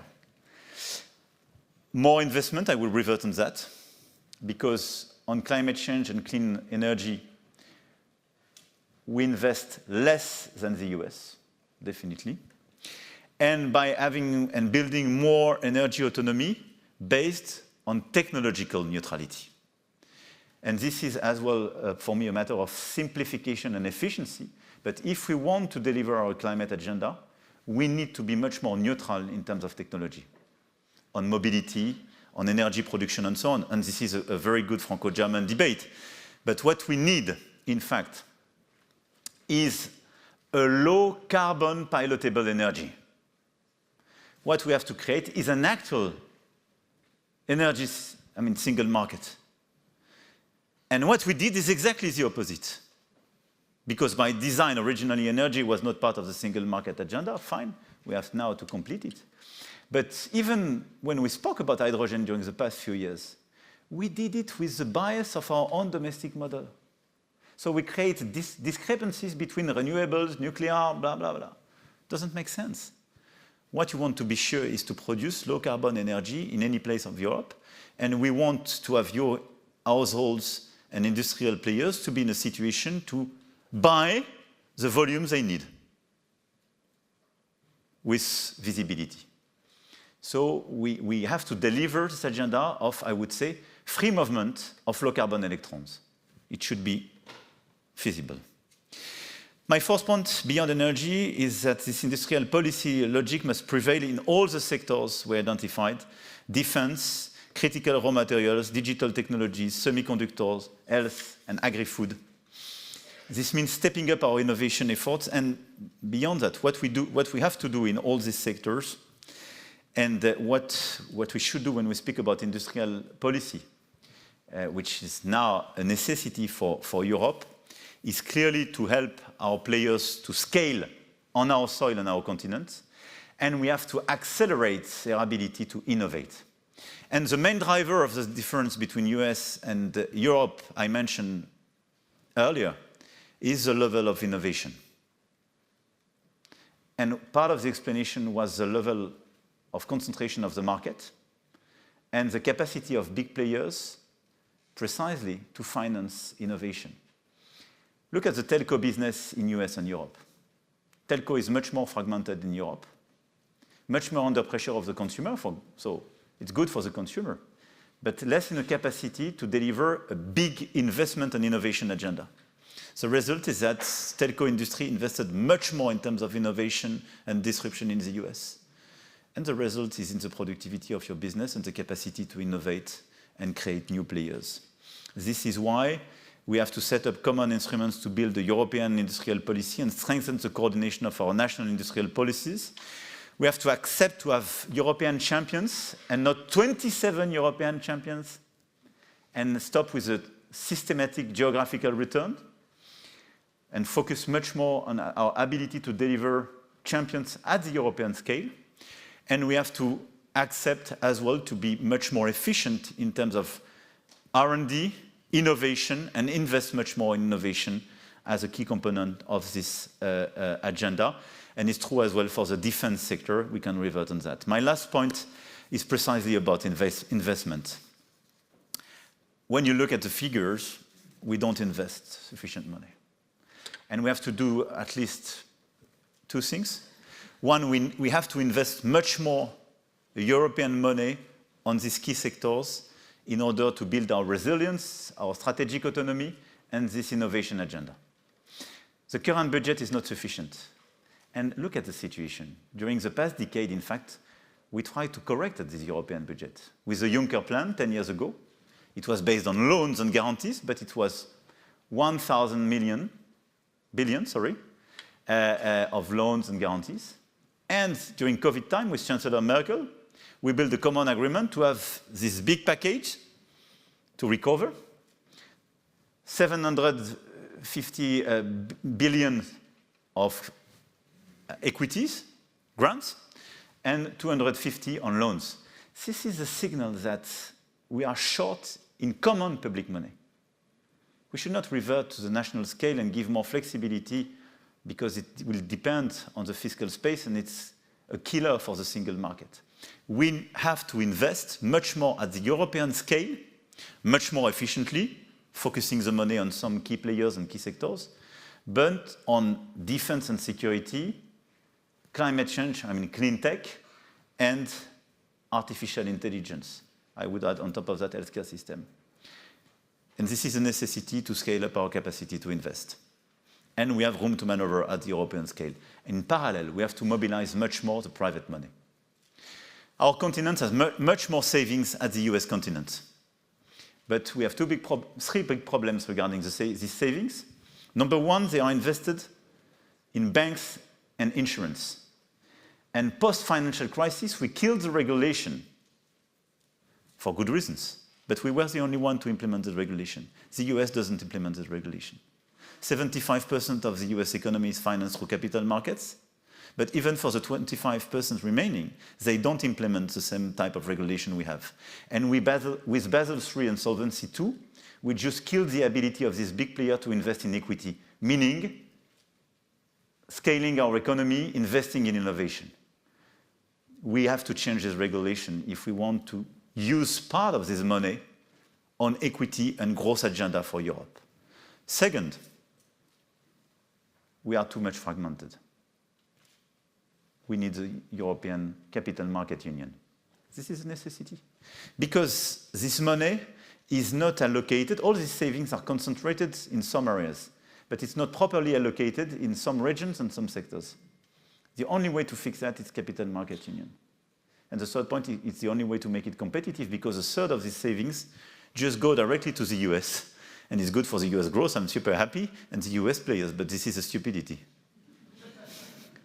So if we want to deliver our growth agenda, clearly, on top of investing much more public money, we have to optimize the organization of our private markets by changing the rules in order to invest a bunch of our savings, not just on bonds, but equity, through the regulation of banks and insurance.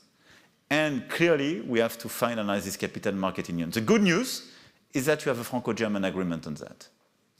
And in the Meseberg Declaration a few months ago, this is what we delivered, and I'm very confident that we can deliver in the months to come. I don't want to be longer, I was definitely incomplete, but here were the key elements mirroring the Draghi report, which I do support, and I think we have to focus and to clearly to rush in order to deliver this agenda, because this is a matter of time.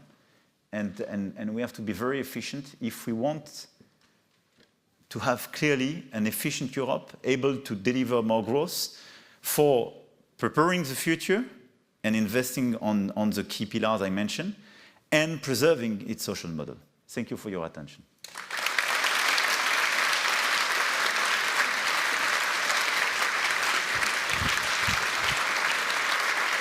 You want me to sit down here? Thank you very much, Monsieur le Président. That has put us right on topic, all the things that we need to talk about. And Lars Henrik, thank you for joining us again. You mentioned a few times Mario Draghi's report. I think he'd read your Sorbonne speech from April. Some of it sounded like you, and he framed the debate about European competitiveness in a similarly stark way as an existential challenge facing the European model. And as you mentioned, he proposed some very concrete steps, some of them quite difficult, some of them expensive, for moving Europe away from this path of decline. How many of those do you think will be implemented while you are French president? Look, thank you very much. And I'm happy to be here with Roller. And thank you for organizing this event. Look, I hope the maximum number of items, because I really believe that we are at risk, to be honest. And it's just a word. I think our own model was completely changed and has to be reset.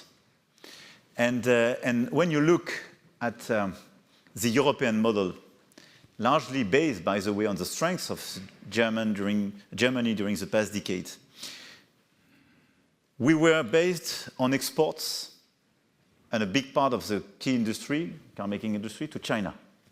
We were based on low-cost energy, Russian gas. We were based on defense umbrella from the US, without any question. And everything now is shaken. China has overcapacities and is clearly a competitive place. So it's no more a secured place for our exports. Russian war killed low-cost energy, and the killer of our competitiveness today is a big gap in terms of energy prices everywhere. This is why we have to completely change our business and have an integrated energy model, because we can deliver with nuclear and renewables, but not without being integrated. And very clearly, post Afghanistan, some people can have doubt, and the potential change in leadership in the US means that this is not a guarantee total. So I want to insist on that, because it's super important to assess fairly the fact that our former model is over. And this is not a question of adjustment. This is not the same world, 2024, 2025. And on top of that, we are making the same mistakes on top of the key elements I mentioned. We are over-regulating and under-investing. So just if in the 2 to 3 years to come, if we follow our classical agenda, we will be out of the market, I have no doubt. So I think what we have to deliver in the 2-3 years to come is capital market union. My view is that we have to rush on energy beyond what we already decided, which will be implemented for 2026, which will avoid the big peak and the instability of the energy market we had during the past few years. We corrected that, but we have to go much faster and further. And we need this investment shock I mentioned. And I think the simplification agenda and let's say, pause in terms of regulation, but even deregulation in some issues, it's absolutely critical. Can you have any investment? Can you have that investment shock without issuance of joint debt? I think the best way to deliver is not to create big trauma at the beginning, by experience. But you persuaded the Germans before. Can't you do it again? This is true, but I was. If I want to be fair, I was a little bit helped by a colleague called COVID-19, and it changed the reality. But what I think we have an external systemic shock. I think we have to assess that. During the pandemic, we all experienced a symmetric shock for all our economies. And this is why we made this move with Chancellor Merkel. And I think it was a unique move, and this is really, for me, a fundamental change of our EU. Now, I want us to be totally aware of the fact that we are living a symmetric shock on our economies whose scale and magnitude is underestimated. Because the reallocation factor is huge. Look at the chemical industry in Europe, completely being reallocated because of IRA I mentioned. If you don't deliver the level playing field agenda, we will be super happy with REACH as a good regulation for European consumer, but for no more existing chemical industry. And it will be the same for steel. It will be the same for, the existing business we have because of energy costs and over-regulation. So we have to fix energy issue and over-regulation. And for me, single market on energy, and on top of that, diversification of our furnishers to reduce this discrepancy, and acceleration of level playing field agenda and pause in terms of regulation. It's critical. And if we don't have the level playing field agenda, we will be killed in this market. And in parallel, for clean energy and artificial intelligence, we have to invest much more rapidly and protect as well our key players. Otherwise, they will be reallocated in the US. Lars Henrik, I mentioned the joint debt question, but actually there's a broader issue here that you listen to President Macron, you read the Draghi report, you read many speeches, frankly, from European leaders, but not from the German Chancellor, not from German leaders, assessing the threat to the growth model as fundamentally as this, in the stark language that President Macron has used. If looking on the outside, how does Europe move forward, rush forward on this agenda if there isn't that understanding, that same analysis at the top in Germany? I'm not sure that you don't share the analysis with the Chancellor Scholz. Obviously, he's a different person. But I think the analysis that we need simplification, what you were just saying, we need more investment, we have less regulation.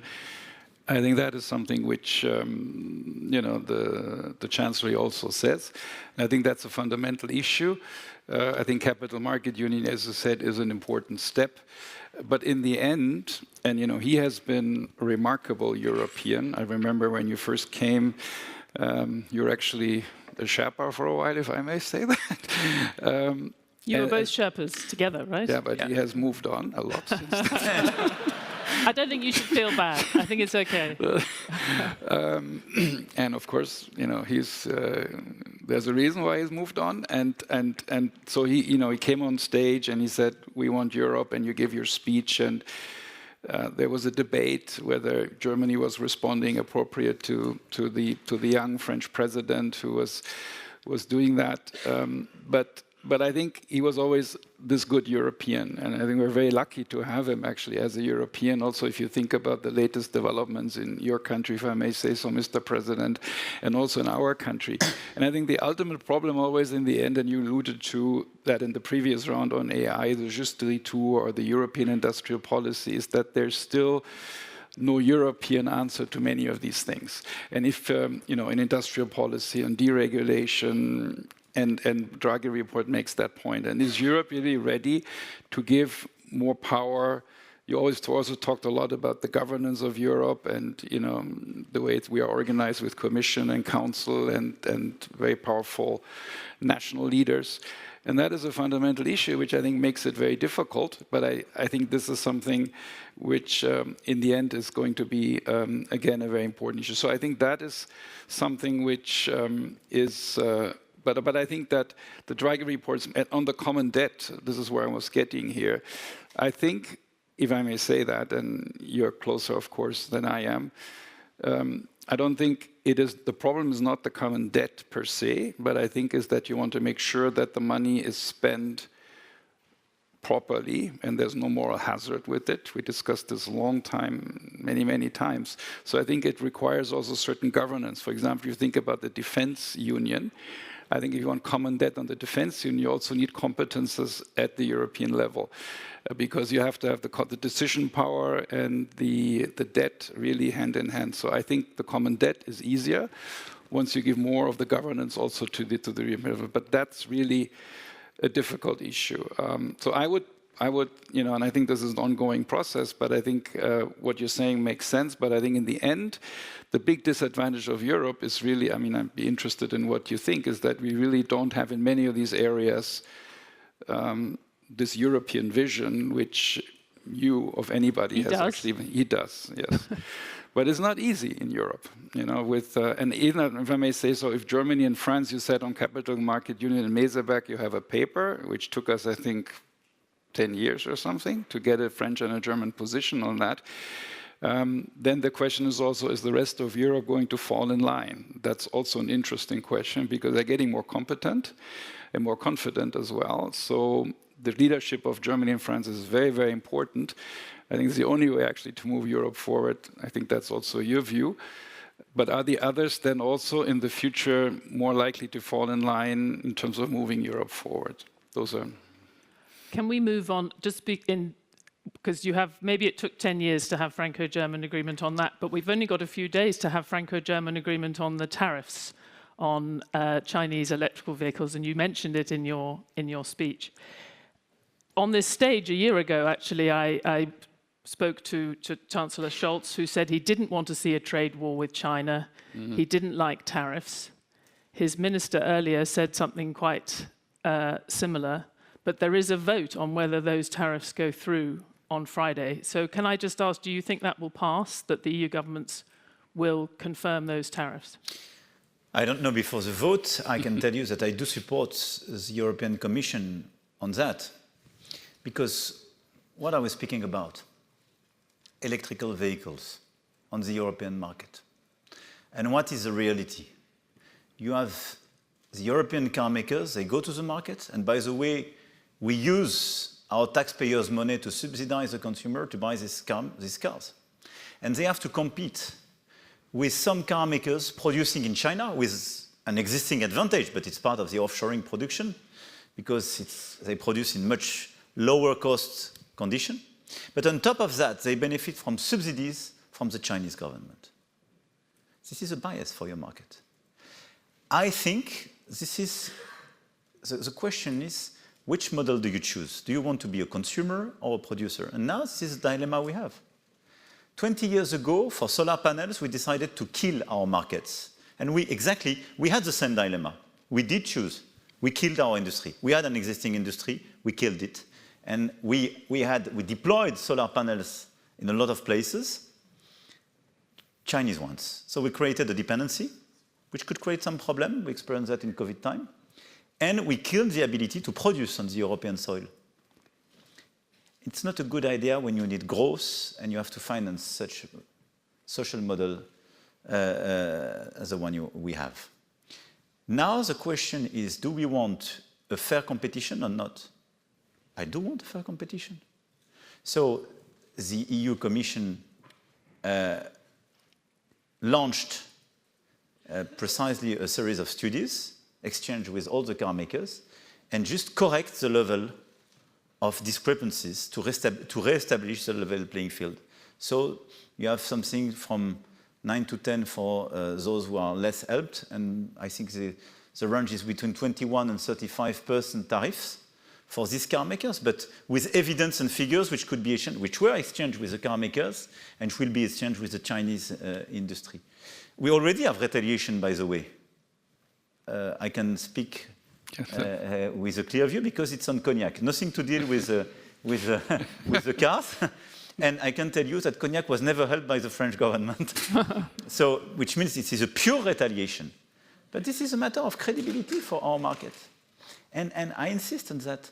If you don't preserve the level playing field, just don't hope that you want to produce and preserve your industrial footprint in Europe.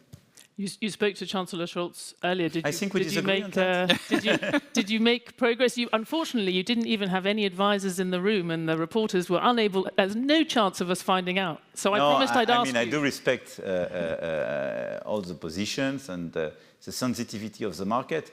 I think the question is, what will become the Chinese market for the car makers? My view is that it did change during the past few years, and it should not be underestimated. This market is not just a market open to our car makers. You can deploy through GVs, good operations, but this is much more competitive than it was a few years ago. Chinese car makers are super competitive, and sometimes better than we are. And this is a market in overcapacities. And if we don't protect, but just restore the condition of level playing field, we will be the adjustment zone of the overcapacities, because the US just put a 100% tax, 100% tax undifferentiated. So let's wake up. We live in the same world. You cannot have China over-subsidizing, a lot of countries, even India and others, reacting to these subsidies, the US overreacting by 100% tariff, and Europe saying, you are welcome. I mean, it doesn't fly. Otherwise, we will be happy consumers of non-European producers. I can tell you, we will have an issue of growth in a few years' time. How important is it to have Europe? You spoke about the importance of Europe speaking with one voice. In order to get one voice on this, would you agree to a delay or some kind of compromise, or you think? I want to be efficient and find compromise and respect all the positions. I think I want to advocate the EU Commission. They did a great job. It was bold to do so, honestly, because they had a lot of pressure not to do it. And in the DNA of the Commission, you know that you worked there, Lars Hendrik, during years. It was not in the DNA of the European Commission to work on this type of issue. And I think it's, for me, this is a signal that clearly we have a much more strategic and geostrategic Commission, as we wanted, than before. But clearly, I want to insist on that. We are not just a market of consumers. And we were used just to behave following this line, and this is not a good idea.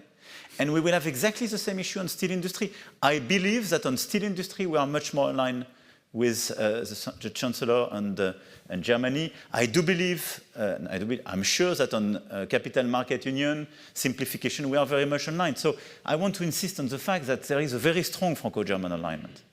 Here is an issue very sensitive for some key players in your country, what I do respect.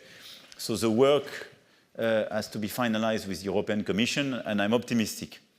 But today, and Cédric was right to mention it, we worked very hard with Chancellor Scholz on these issues, and I mean, he is very much aligned on Capital Market Union, simplification, ability to invest much more public and private money, and as well being much more reactive to protect our steel industry or our chemical industry. So you have a strong Franco-German alignment at that. You talked about protectionism as an ugly word, and that it's about having a different a more realistic strategic vision as the US does, and certainly as China does. I wonder if, at the same time as having these tariffs for a level playing field, if you were to support, for example, finally moving ahead with Mercosur, would that send a message to other parts of the world that Europe is still open for business, that this is a specific thing with China, but actually Europe is still very much open to trade deals? I'm in favor of any deal which will be fair. Does it look fair right now? No. Why? Because exactly the same reason, level playing field. You cannot impose a bunch of regulation to your industries and your farmers that they are digesting, by the way, because it's not yet completed, and at the same time open to economies totally disaligned with this regulation. How do you want to explain to a farmer that he will not be allowed to use this pesticide, this chemical ingredient and so on, and at the same time, on his sector, you say, you are more than welcome. You can come with your food without respecting the same rule. Honestly, I never advocate a regulation that I don't understand myself. And I think this is a good rule. And don't be naive. You speak about Mercosur. Brazil just imposed tariffs for EVs as well and in the car system. They want to exclude public procurement from the deal. They protect themselves. They protect their economies. And my point is just, I think, a lot of people in Europe underestimated what happened during the past 2 to 3 years. But we had 2 huge shocks which could completely change our approach. IRA and war in Ukraine. The end of our energetical model and the end of the WTO order. I love Ngozi. I'm a strong advocate of WTO. Understand me? But just for the first time in our recent history, the US decided not to be compliant with WTO for clean tech. But this is too huge change. If we stay and stick to the same policy, we have no chance.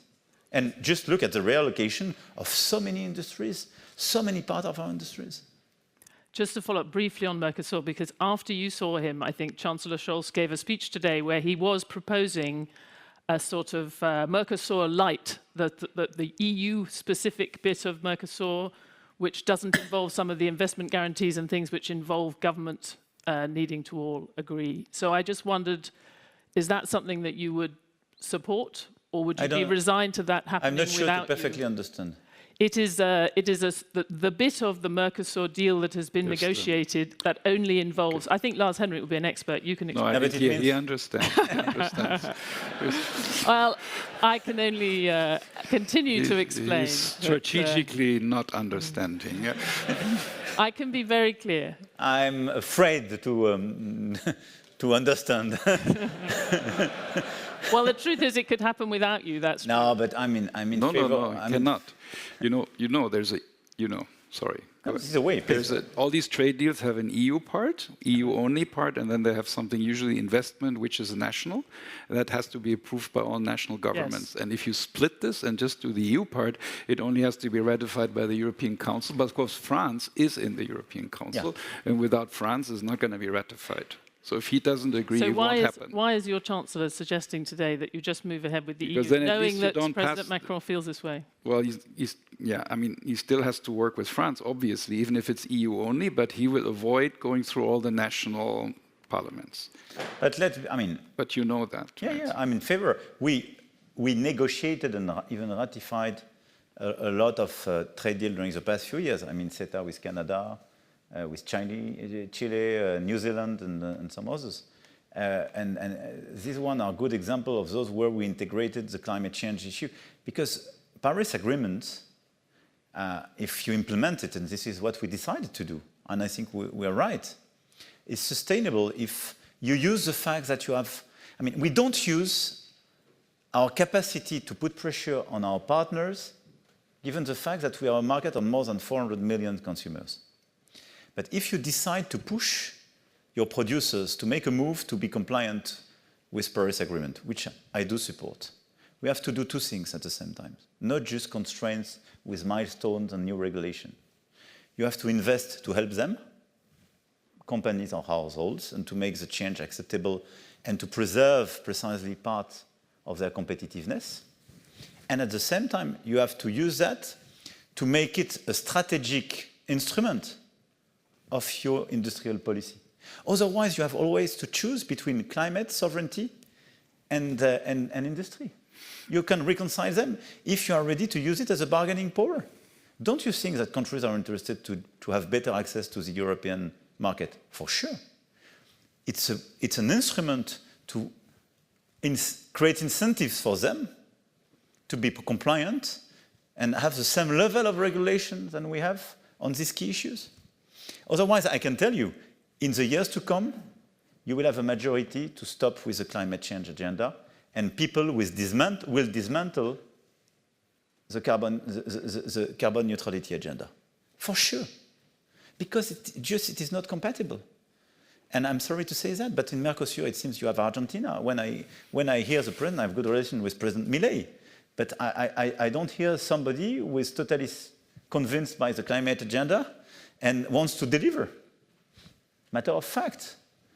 And 2 years ago in Brazil, we had a skeptical guy on climate change.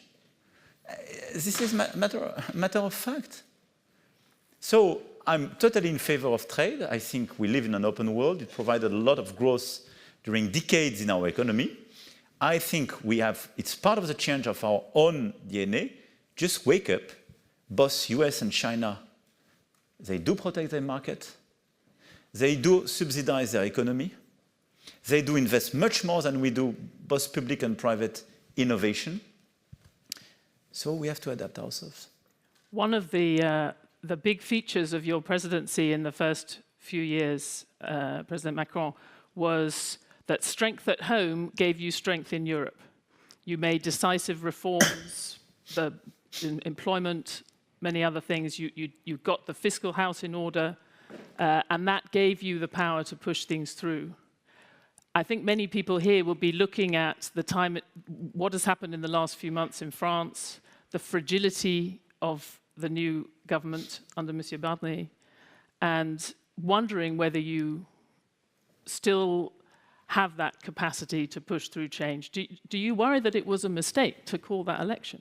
No, I don't think so. Why? Because it never happened without a cohabitation in France to be re-elected. So I'm very lucid about my situation. And we had a relative majority without any partners. So I called for snap elections for this reason after a little bit more than 2 years, where we delivered. During the past 2 years, we delivered a reform of indemnification of unemployed people, a pension scheme reform, an immigration reform. When I look around in Europe, I don't see a lot of countries deploying such a reform agenda. So we were under pressure, and I was very clear on the fact that when you have the far right more than 35%, you cannot follow up during 3 years to come, because I had 3 years to come, without making a move. But I think you should not see that as a source of instability. The reaction of the French people was the opposite. Because if they had confirmed the 35% for the far right, and what a lot of people thought, I would have a far-rightist prime minister today. It's not the case. So what we had for the first time in our history, which is much more the custom in your country and in a lot of European countries, is a fragmented parliament. Fine. This is less our culture to have cooperation between the parties. This is my problem. So I'm trying to create this dialectic work between the parties to work together. It's not a natural move, but I'm reasonably optimistic about the fact that reasonable social democrats, centrists, and reasonable rightists can work together for the years to come to deliver a strong agenda. And what we have to do is first to preserve and digest all the reforms we delivered during the past 7 years. And we have to deliver more for our young people. We have to complete what we did on apprenticeship to have a better and faster access to the market. It's one of the key points for the French system to have more growth. We have to follow up what we did on the unemployment system. We have to work on the access to our labor market for senior workers. And we have a lot of sectorial reform to be launched. We have, in France, this is our chance, the ability, even with a relative majority, to deliver these reforms at the parliament. But I think we can create dynamic, and I do trust Mr. Barnier's government to be in this situation to deliver useful reform for the countries, because the agenda is quite clear. We have to modernize the country to be part of this agenda. We have to deliver at the European scale, and at the same time, we have to make more effort on social cohesion and stability of the country. This is normal in the lifetime of the country after 7 years. So I'm totally lucid about that and optimistic. But I want to focus on the fact that today, the key points of the reform agenda for me is at the European scale. I think we put in place a lot of reforms that now we have to deliver, and we have to deliver in concrete terms. We have less laws to be passed. And for instance, the pension scheme is for the years to come, and it's already voted. But the key elements are to be decided at the European scale. And I think if we want to improve our growth, both in Germany and France, for me, the top of my priority are at the European scale. So this is a sort of reverse agenda, if you compare with 2017, 2020, is that today we have to focus much more on how to simplify at the European scale, how to accelerate on the energy market, how to accelerate our financial services at the European scale. So I will dedicate much more energy at this scale, because this is where we can unlock a lot of growth and potential. But Lance Henrik, when you have a country coming to these discussions that has nearly a 6% of GDP budget deficit, as France now has, 110% debt, is having to have an extended period to get back within the convergence criteria, that is not a strong negotiating position. You mean that country has that country being France? I don't think that negotiation position of France depends on the budget deficit. I think there's more to that than just that one. And I think that the European rules, on the deficit criterion, which have been adjusted, actually are, as the minister was saying yesterday, very much in line actually with the German debt rule. So there's not that much difference here. And I think it should be applied. And I think, I think generally there's a question of debt in the world. I mean, even you look at the US economy, they're very much, over-debted. And if you look at both sides of the aisle, all of it is more spend, lower taxes, more subsidies in some cases, tariffs, which are also not going to necessarily increase growth. So I think the problem of debt in the world, I think, is an issue. And I think Europe needs to be careful of having prudent fiscal rules and stimulus, and I think that's important. But I think I agree with President Macron that it is much more of a European issue, I think, the future of Europe, than it is a domestic French one, as he has done a lot of the reforms when he became president. I think labor market reforms, many of the things you have done. I don't, you know, and I think the regulatory issues are more important than the debt issues. I mean, just to highlight the point and make it clear, why are we in this situation? We had an issue during the low growth this year, so we have less return on our budget in terms of taxes. This is why we have this discrepancy with the forecast, and we had a difference in terms of forecast with some public expenditure at the local level. But more than that, to understand the French metrics, we started to diverge in the 80s because we built progressively a much more generous social model. The main factor of adjustment, if you take our balance sheet, I would say, is clearly pension reforms and healthcare system. This is a big bunch of where we have discrepancies, and especially as well because in terms of public expenditure, we have a social model where it's 100% through the budget of all the public administrations. This is why it was a necessity to pass this pension reform. And I mean, the figures and the negotiation we'll see, but probably in the next mandate, my successor will have to pass another one if they want to adjust. But the main focus, and I put my energy on one point, how to create more activity. Because why did we accumulate so many deficits and debt in the French model? This is because we never fixed the mass unemployment. And during the past 7 years, because of our tax reforms, because our labor laws reforms, because our attractiveness agenda, we've been the #1 country in terms of attractiveness during the past 5 years. We created more than 2 million jobs when we decreased, even with COVID, even with Ukraine, by more than 2 points, our unemployment rate. Mm-hmm. So we are reconverging, and for me this is the main topic, because if we had the same level of activity as Germany, we will not have public deficit. And it's much smarter to work on that than being obsessed by a short-term adjustment, which is a killer for growth. The top priority of the French economy should be how to be sure that we improve the activity rate of young people, because we have, I think, 2 to 3 points less than Germany. Your system is more efficient. When I was elected, we had 250,000 apprentices per year. We have 900,000. We are converging with the German model. We still have some work to be done at the university to better allocate the offer of training, but this is a priority. Second, reducing unemployment rate again, because we are not yet at the German level, so we have to continue the reforms, and improve the rate of access and of activity of senior workers, because we have 2 to 3 points less than Germany as well. And part of the explanation of this point is the fact that we have not the same retirement age. So the key drivers are these ones. Let's be clear. So yes, you need political courage, and you have to be fair with your people, but the solution is not to have a short-term adjustment by cutting some social expenditure because it's super hard without any agenda, or overtaxing, because we don't have a lot of room to maneuver in terms of taxation, given the fact that we are #1 or 2. It depends with Denmark in Europe. Here's the agenda.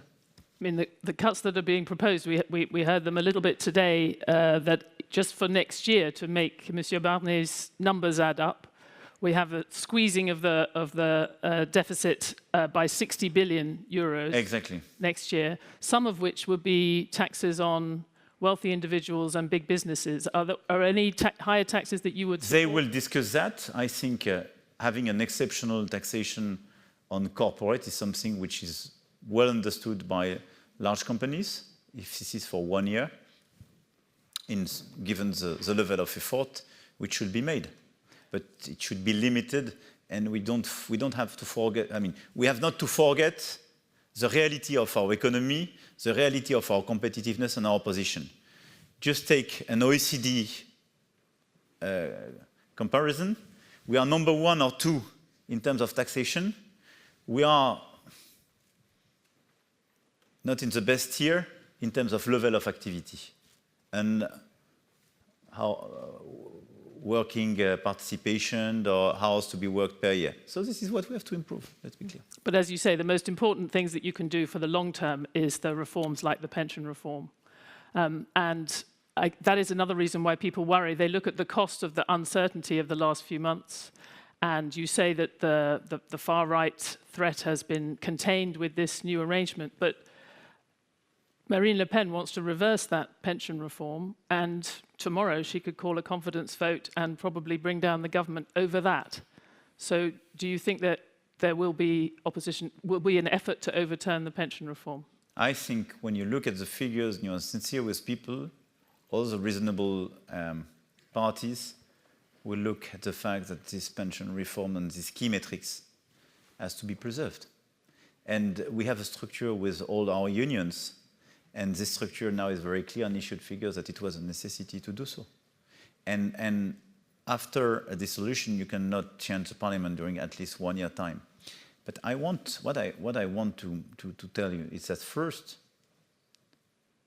I ask the reality and the pricing of uncertainty by calling for these snap elections.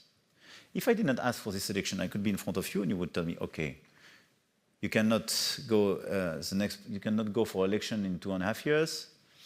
Look at the scores; they are here, and they were in a situation to call for a confidence vote and force me for a dissolution, and I would have no answer. Now we were bold collectively. I took my responsibility. I asked the French people, "Do you want them to govern?" They answered very clearly, "No." 11 million of my people did vote for them. So it means that there is anger, fears, and clearly some top priorities that we have to face on security, on social justice on the ground, the situation of poor neighborhood and so on, rural areas and so on. So this is the agenda we will have to fix and that the government has in front of him. But they didn't give the floor to them. And look at the situation everywhere in Europe. Look at what happened in Austria. Look at what happened in Netherlands. Look at what happened in Italy. Look at what's happening in a lot of Länder in your country. So this is why I'm a strong advocate of an EU growth agenda, because this is the only way to give a return to our middle classes. Or otherwise, this is a killer for them. And this is the only way to reconcile economy and the reality of politics.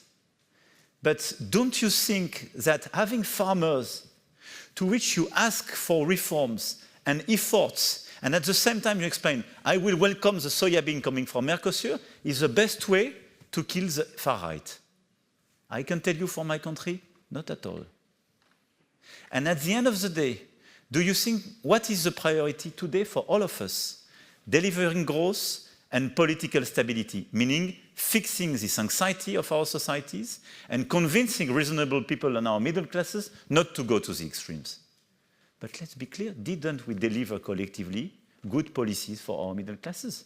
During decades, we delivered good policies to have the maximum of exports, the maximum of profits, but they have the feeling, sometimes for good reasons, they were the adjustment factor of our economy. This is why preserving level playing field is not just sacrificing a lot of pieces of our economy where these middle classes work. I try to be consistent. You've been very clear. I want to get on to a question from some of the young people here, but just to very quickly follow on that, because you have defended very clearly why you took that decision to call the election in the summer. And at the time you said it was for clarity. And I guess some people would say you didn't get the clarity, but would you make the same decision again? Yes, because But in the next 2 years? No. My view is that we have to preserve now till the end of my mandate. But it's important because this is a new phase of the political modernization of France as well. I was elected in 2017 in this commitment precisely to go beyond the party system. And I gathered with me people coming from the left, the right, and the center on a common project. And now the question is how to work collectively with not just my party, but other parties. This is a new way to move forward at the parliament. But this is a very positive one for me. And this is the only one to provide stability and not to be precisely super sensitive to the extremes. At the same time, we need bold reforms, and the agenda has to be bold. And the Prime Minister was right to push some key items of this agenda, and I know that a lot of ministers will advocate for very important reforms from economic, social, and Home Affairs point of view. But for me, we are just building something. But look at the situation. Nothing was sacrificed. All the reforms are preserved. And this new government has to work with the parliament and progressively will build consensus. So I'm not naive, I'm reasonably optimistic. But I think at the same time, we have to accelerate to deliver a positive EU agenda. Lars Henrik, the President has spoken very clearly about how he saw the challenge presented by the fact that you had a third of the population potentially, or voters, voting for the far right. Do you think, I mean, that is obviously an issue here. Do you think it's realistic for the centre to continue to lock out the extremes in European politics? I think this is a big issue right now also in this country, in Germany. And if you look at some of the elections we recently had in the Länder, it's a challenge. But I do think, you know, I'm not a politician, but I do think not having them part of the government to sort of disenchant them or you know, show how they cannot do it, I think that's the wrong strategy. I think you should not have them being part of the government. I think the government has to deliver. And as you're saying, I think showing to the people that, you know, the growth and the economy and, you know, inflation and healthcare and all these kinds of issues are solved, I think that's the way to get the people to vote for you. Because I don't think in Germany, when it's 30 or more % of the people vote for parties which are very extreme, I don't think these people are very extreme. I think you need to, you know, deliver to them an important agenda and results, and then they will vote for the right thing. So I don't think the strategy, but you're much more of a politician here, to include them, and then to show that they can't govern. I don't think that's the right strategy. It's also very risky. I think you need to do a good job as a politician and offer and show to the people that it's a good thing. So I think that's, but I think that's what you were saying as well. I wanted to get to one of the... And I should actually say, if I may say so, I was going to say that in my closing statement, that we had a survey by Egon Zehnder, surveying business people around the world, what is the biggest challenge for you right now? And the #1 challenge was nationalism and populism. So this is clearly also a business concern. So it's not good for the economy, actually, to have these kinds of results. So I think this is actually a very important one. So one of the ESMT students, the global students, Emma Yagmurova from Kazakhstan, has a question. Bonjour à tous. Bonjour, Monsieur Macron, Monsieur Rollet, Madame Flander. Yes, as mentioned, my name is Emma. I'm a student here at ESMT, and I'm honored to be part of the Young Voices program. And our question is, with a little lead-in, may you argue that deeper integration within the European Union will strengthen the EU ability to act on the global stage? But at the same time, others fear that it undermines national sovereignty. In this regard, how do you envision balancing further integration within EU and addressing concerns about about national sovereignty? Thank you very much. By the way, I love your country.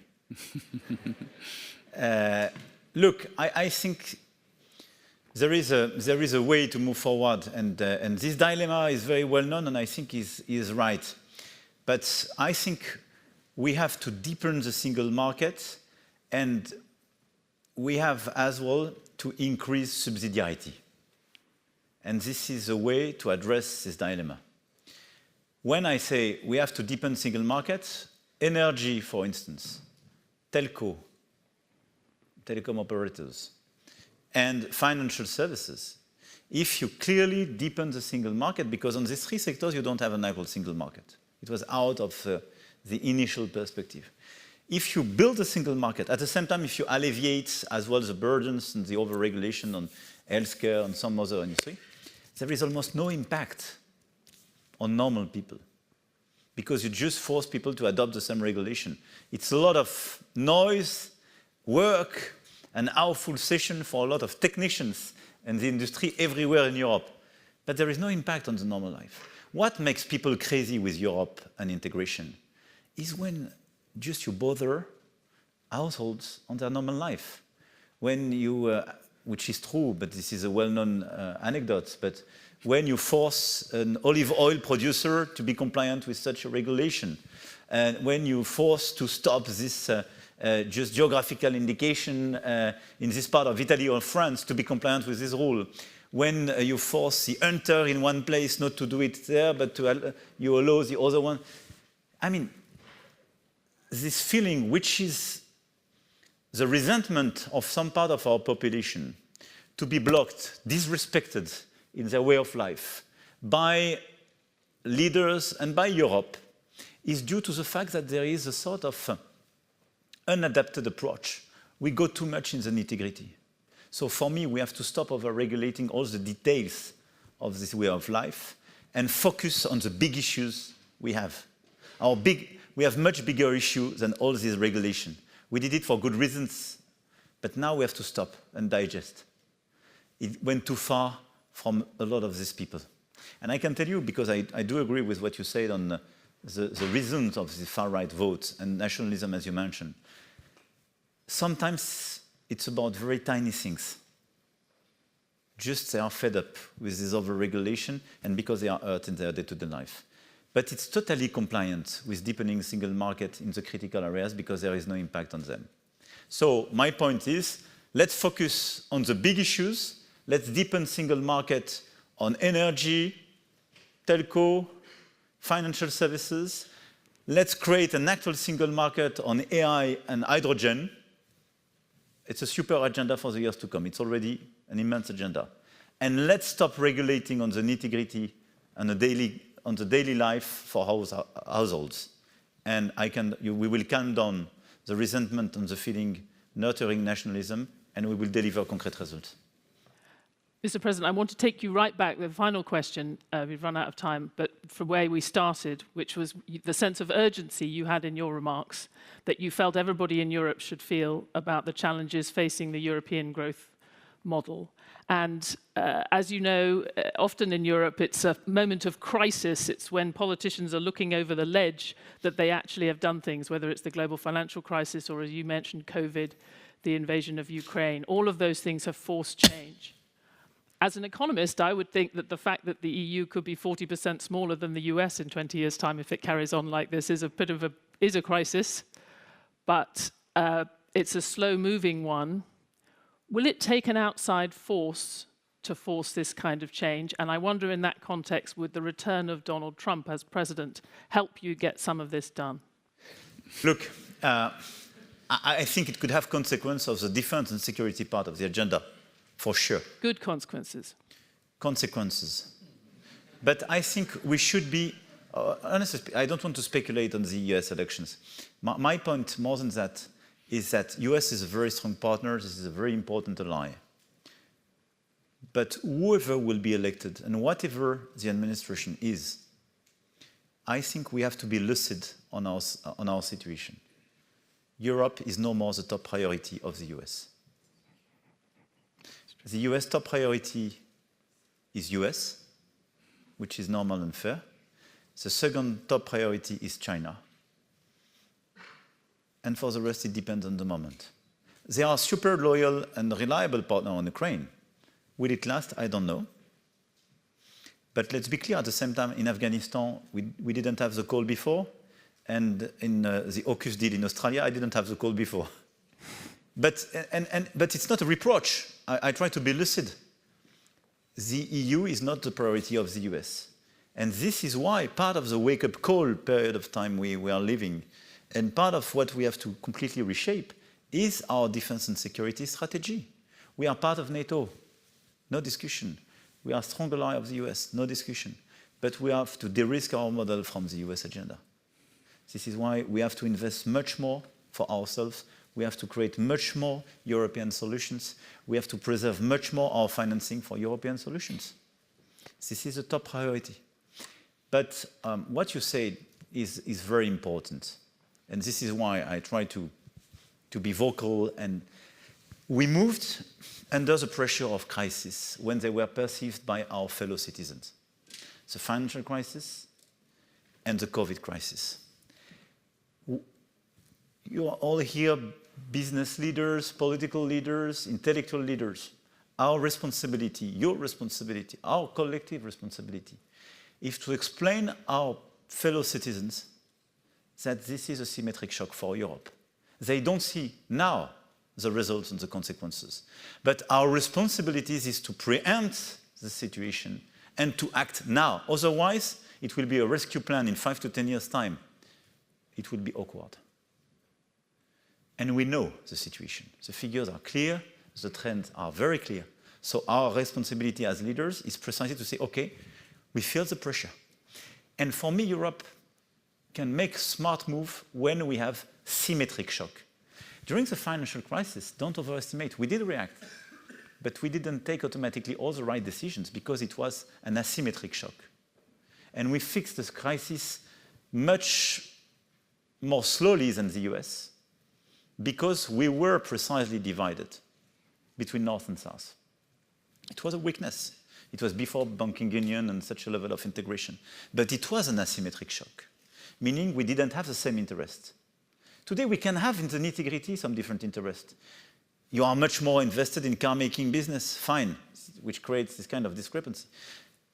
But in reality, we are already aligned because it's already too late, if I'm fair. It's already too late. So we should be aligned and just look at the situation. Whatever our differences in the energy system could be or industrial system, this is a symmetric shock for the European societies and economies. So we have to precisely deliver this in-depth reform on our governance, on security and defense, and the growth model, if just we want to deliver for our people.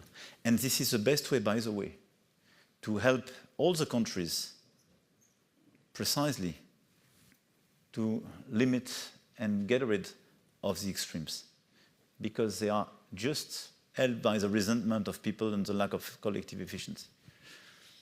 Ladies and gentlemen, you've had your marching orders from Mr. President, and I think we've run out of time. So thank you very much, Mr. President. And Lars Henrik, I think you're going to end us off. Thank you very much. Merci beaucoup. You deliver a speech? Yeah, only 5 minutes.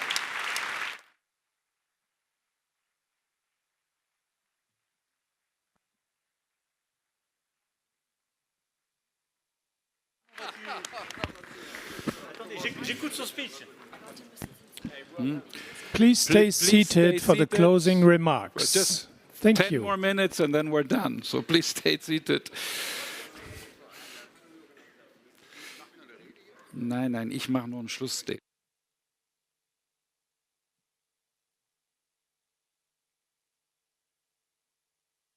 Closing remark very briefly and then we're finished. And we have two. Bernie will make a few remarks. He's there. And then I will close it. Bernie. Thank you, Lars Henrik. Good afternoon, everybody. My name is Bernie Mentor. I'm president of International at Bank of America. And it's been a great privilege and a pleasure and an honor to really partner up and collaborate with Lars Henrik and Jörg and ESMT, again, to deliver this really spectacular dialogue. Really integral to the success has been really the caliber and the diversity of the speakers, the moderators, and the guests. Thank you, Mr. President, for joining us today. It was kind of you to give us your time, and that was a specific conversation we just heard. So thank you very much, everybody. We at Bank of America decided to collaborate with ESMT because we recognize the importance of the real dialogue that Lars Henrik was thinking through, and there's a scarcity of that dialogue today. And in the past 2 days, I think we've seen what makes this event really unique. There's business leaders and politicians from Asia, from the subcontinent in India, from Africa, from the US, and from Europe as well, and all the perspectives have been really terrific. And this is very precious. I think as a global firm, we recognize the breadth and the pace of the change that the President referred to. And we see a real fierce urgency around the world around that change. And I think it's right that the President's addressed us in Europe and addressed the world about that changing world and how we should adapt to it and to think through a new framework around that. And I think listening to that today and listening through the dialogues of the last 2 days, we're starting to have some sense of a framework as to what the new world order might look like and realize in itself. Anyway, so thank you, Lars-Henrik. I wanted to thank your team. It's really been a terrific thing putting this together. It's not a joke. And I'm sure from tomorrow you're probably starting to think about next year's. So thank you. And it's been, as I say, an honor partnering up with you and ESMT. Thank you.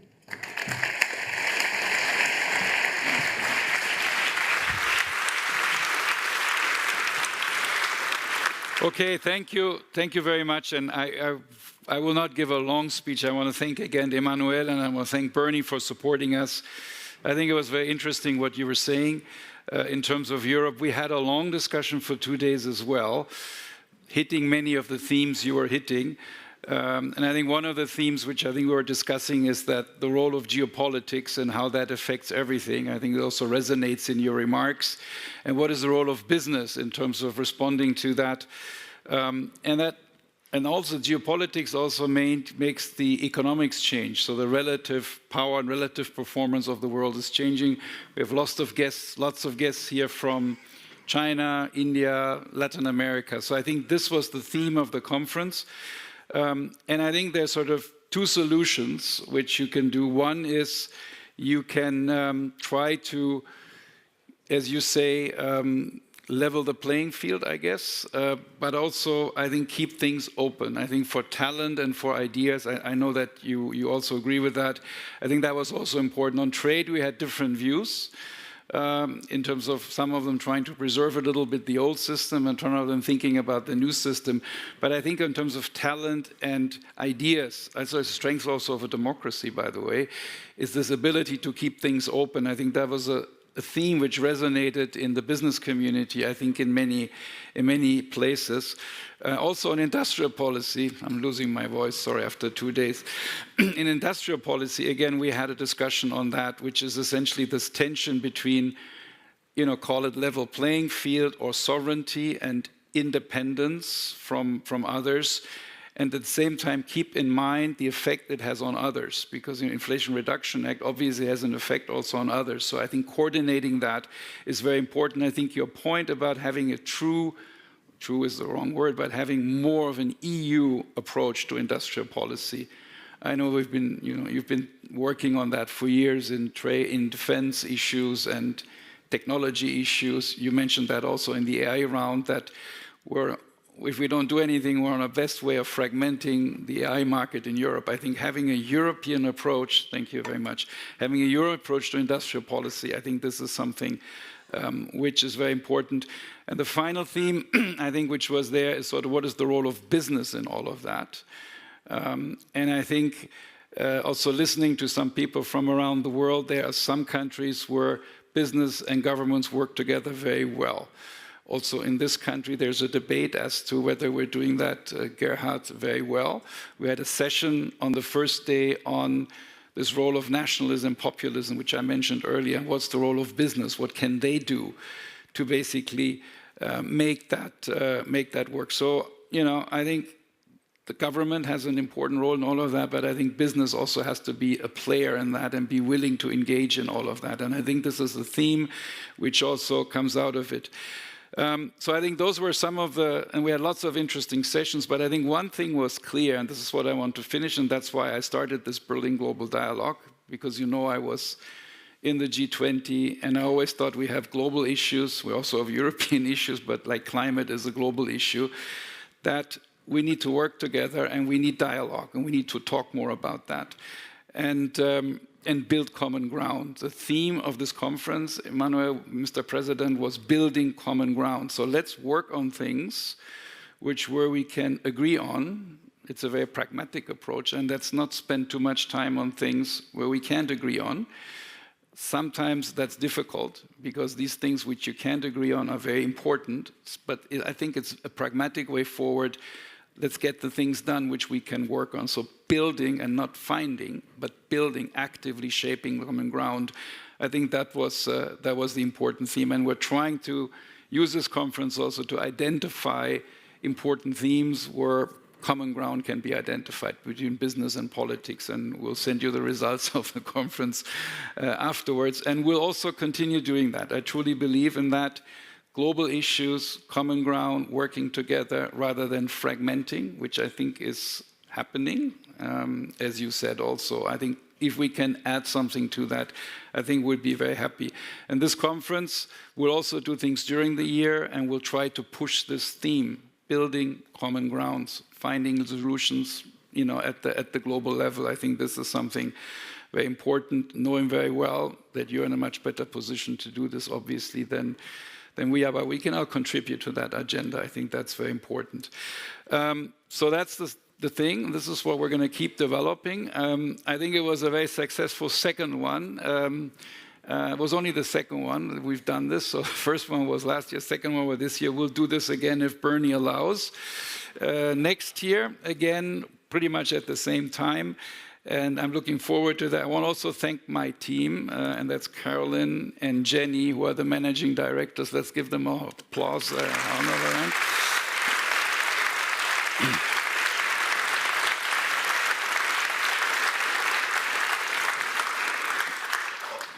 I remembered your name this time. That was last time I forgot her name at the end.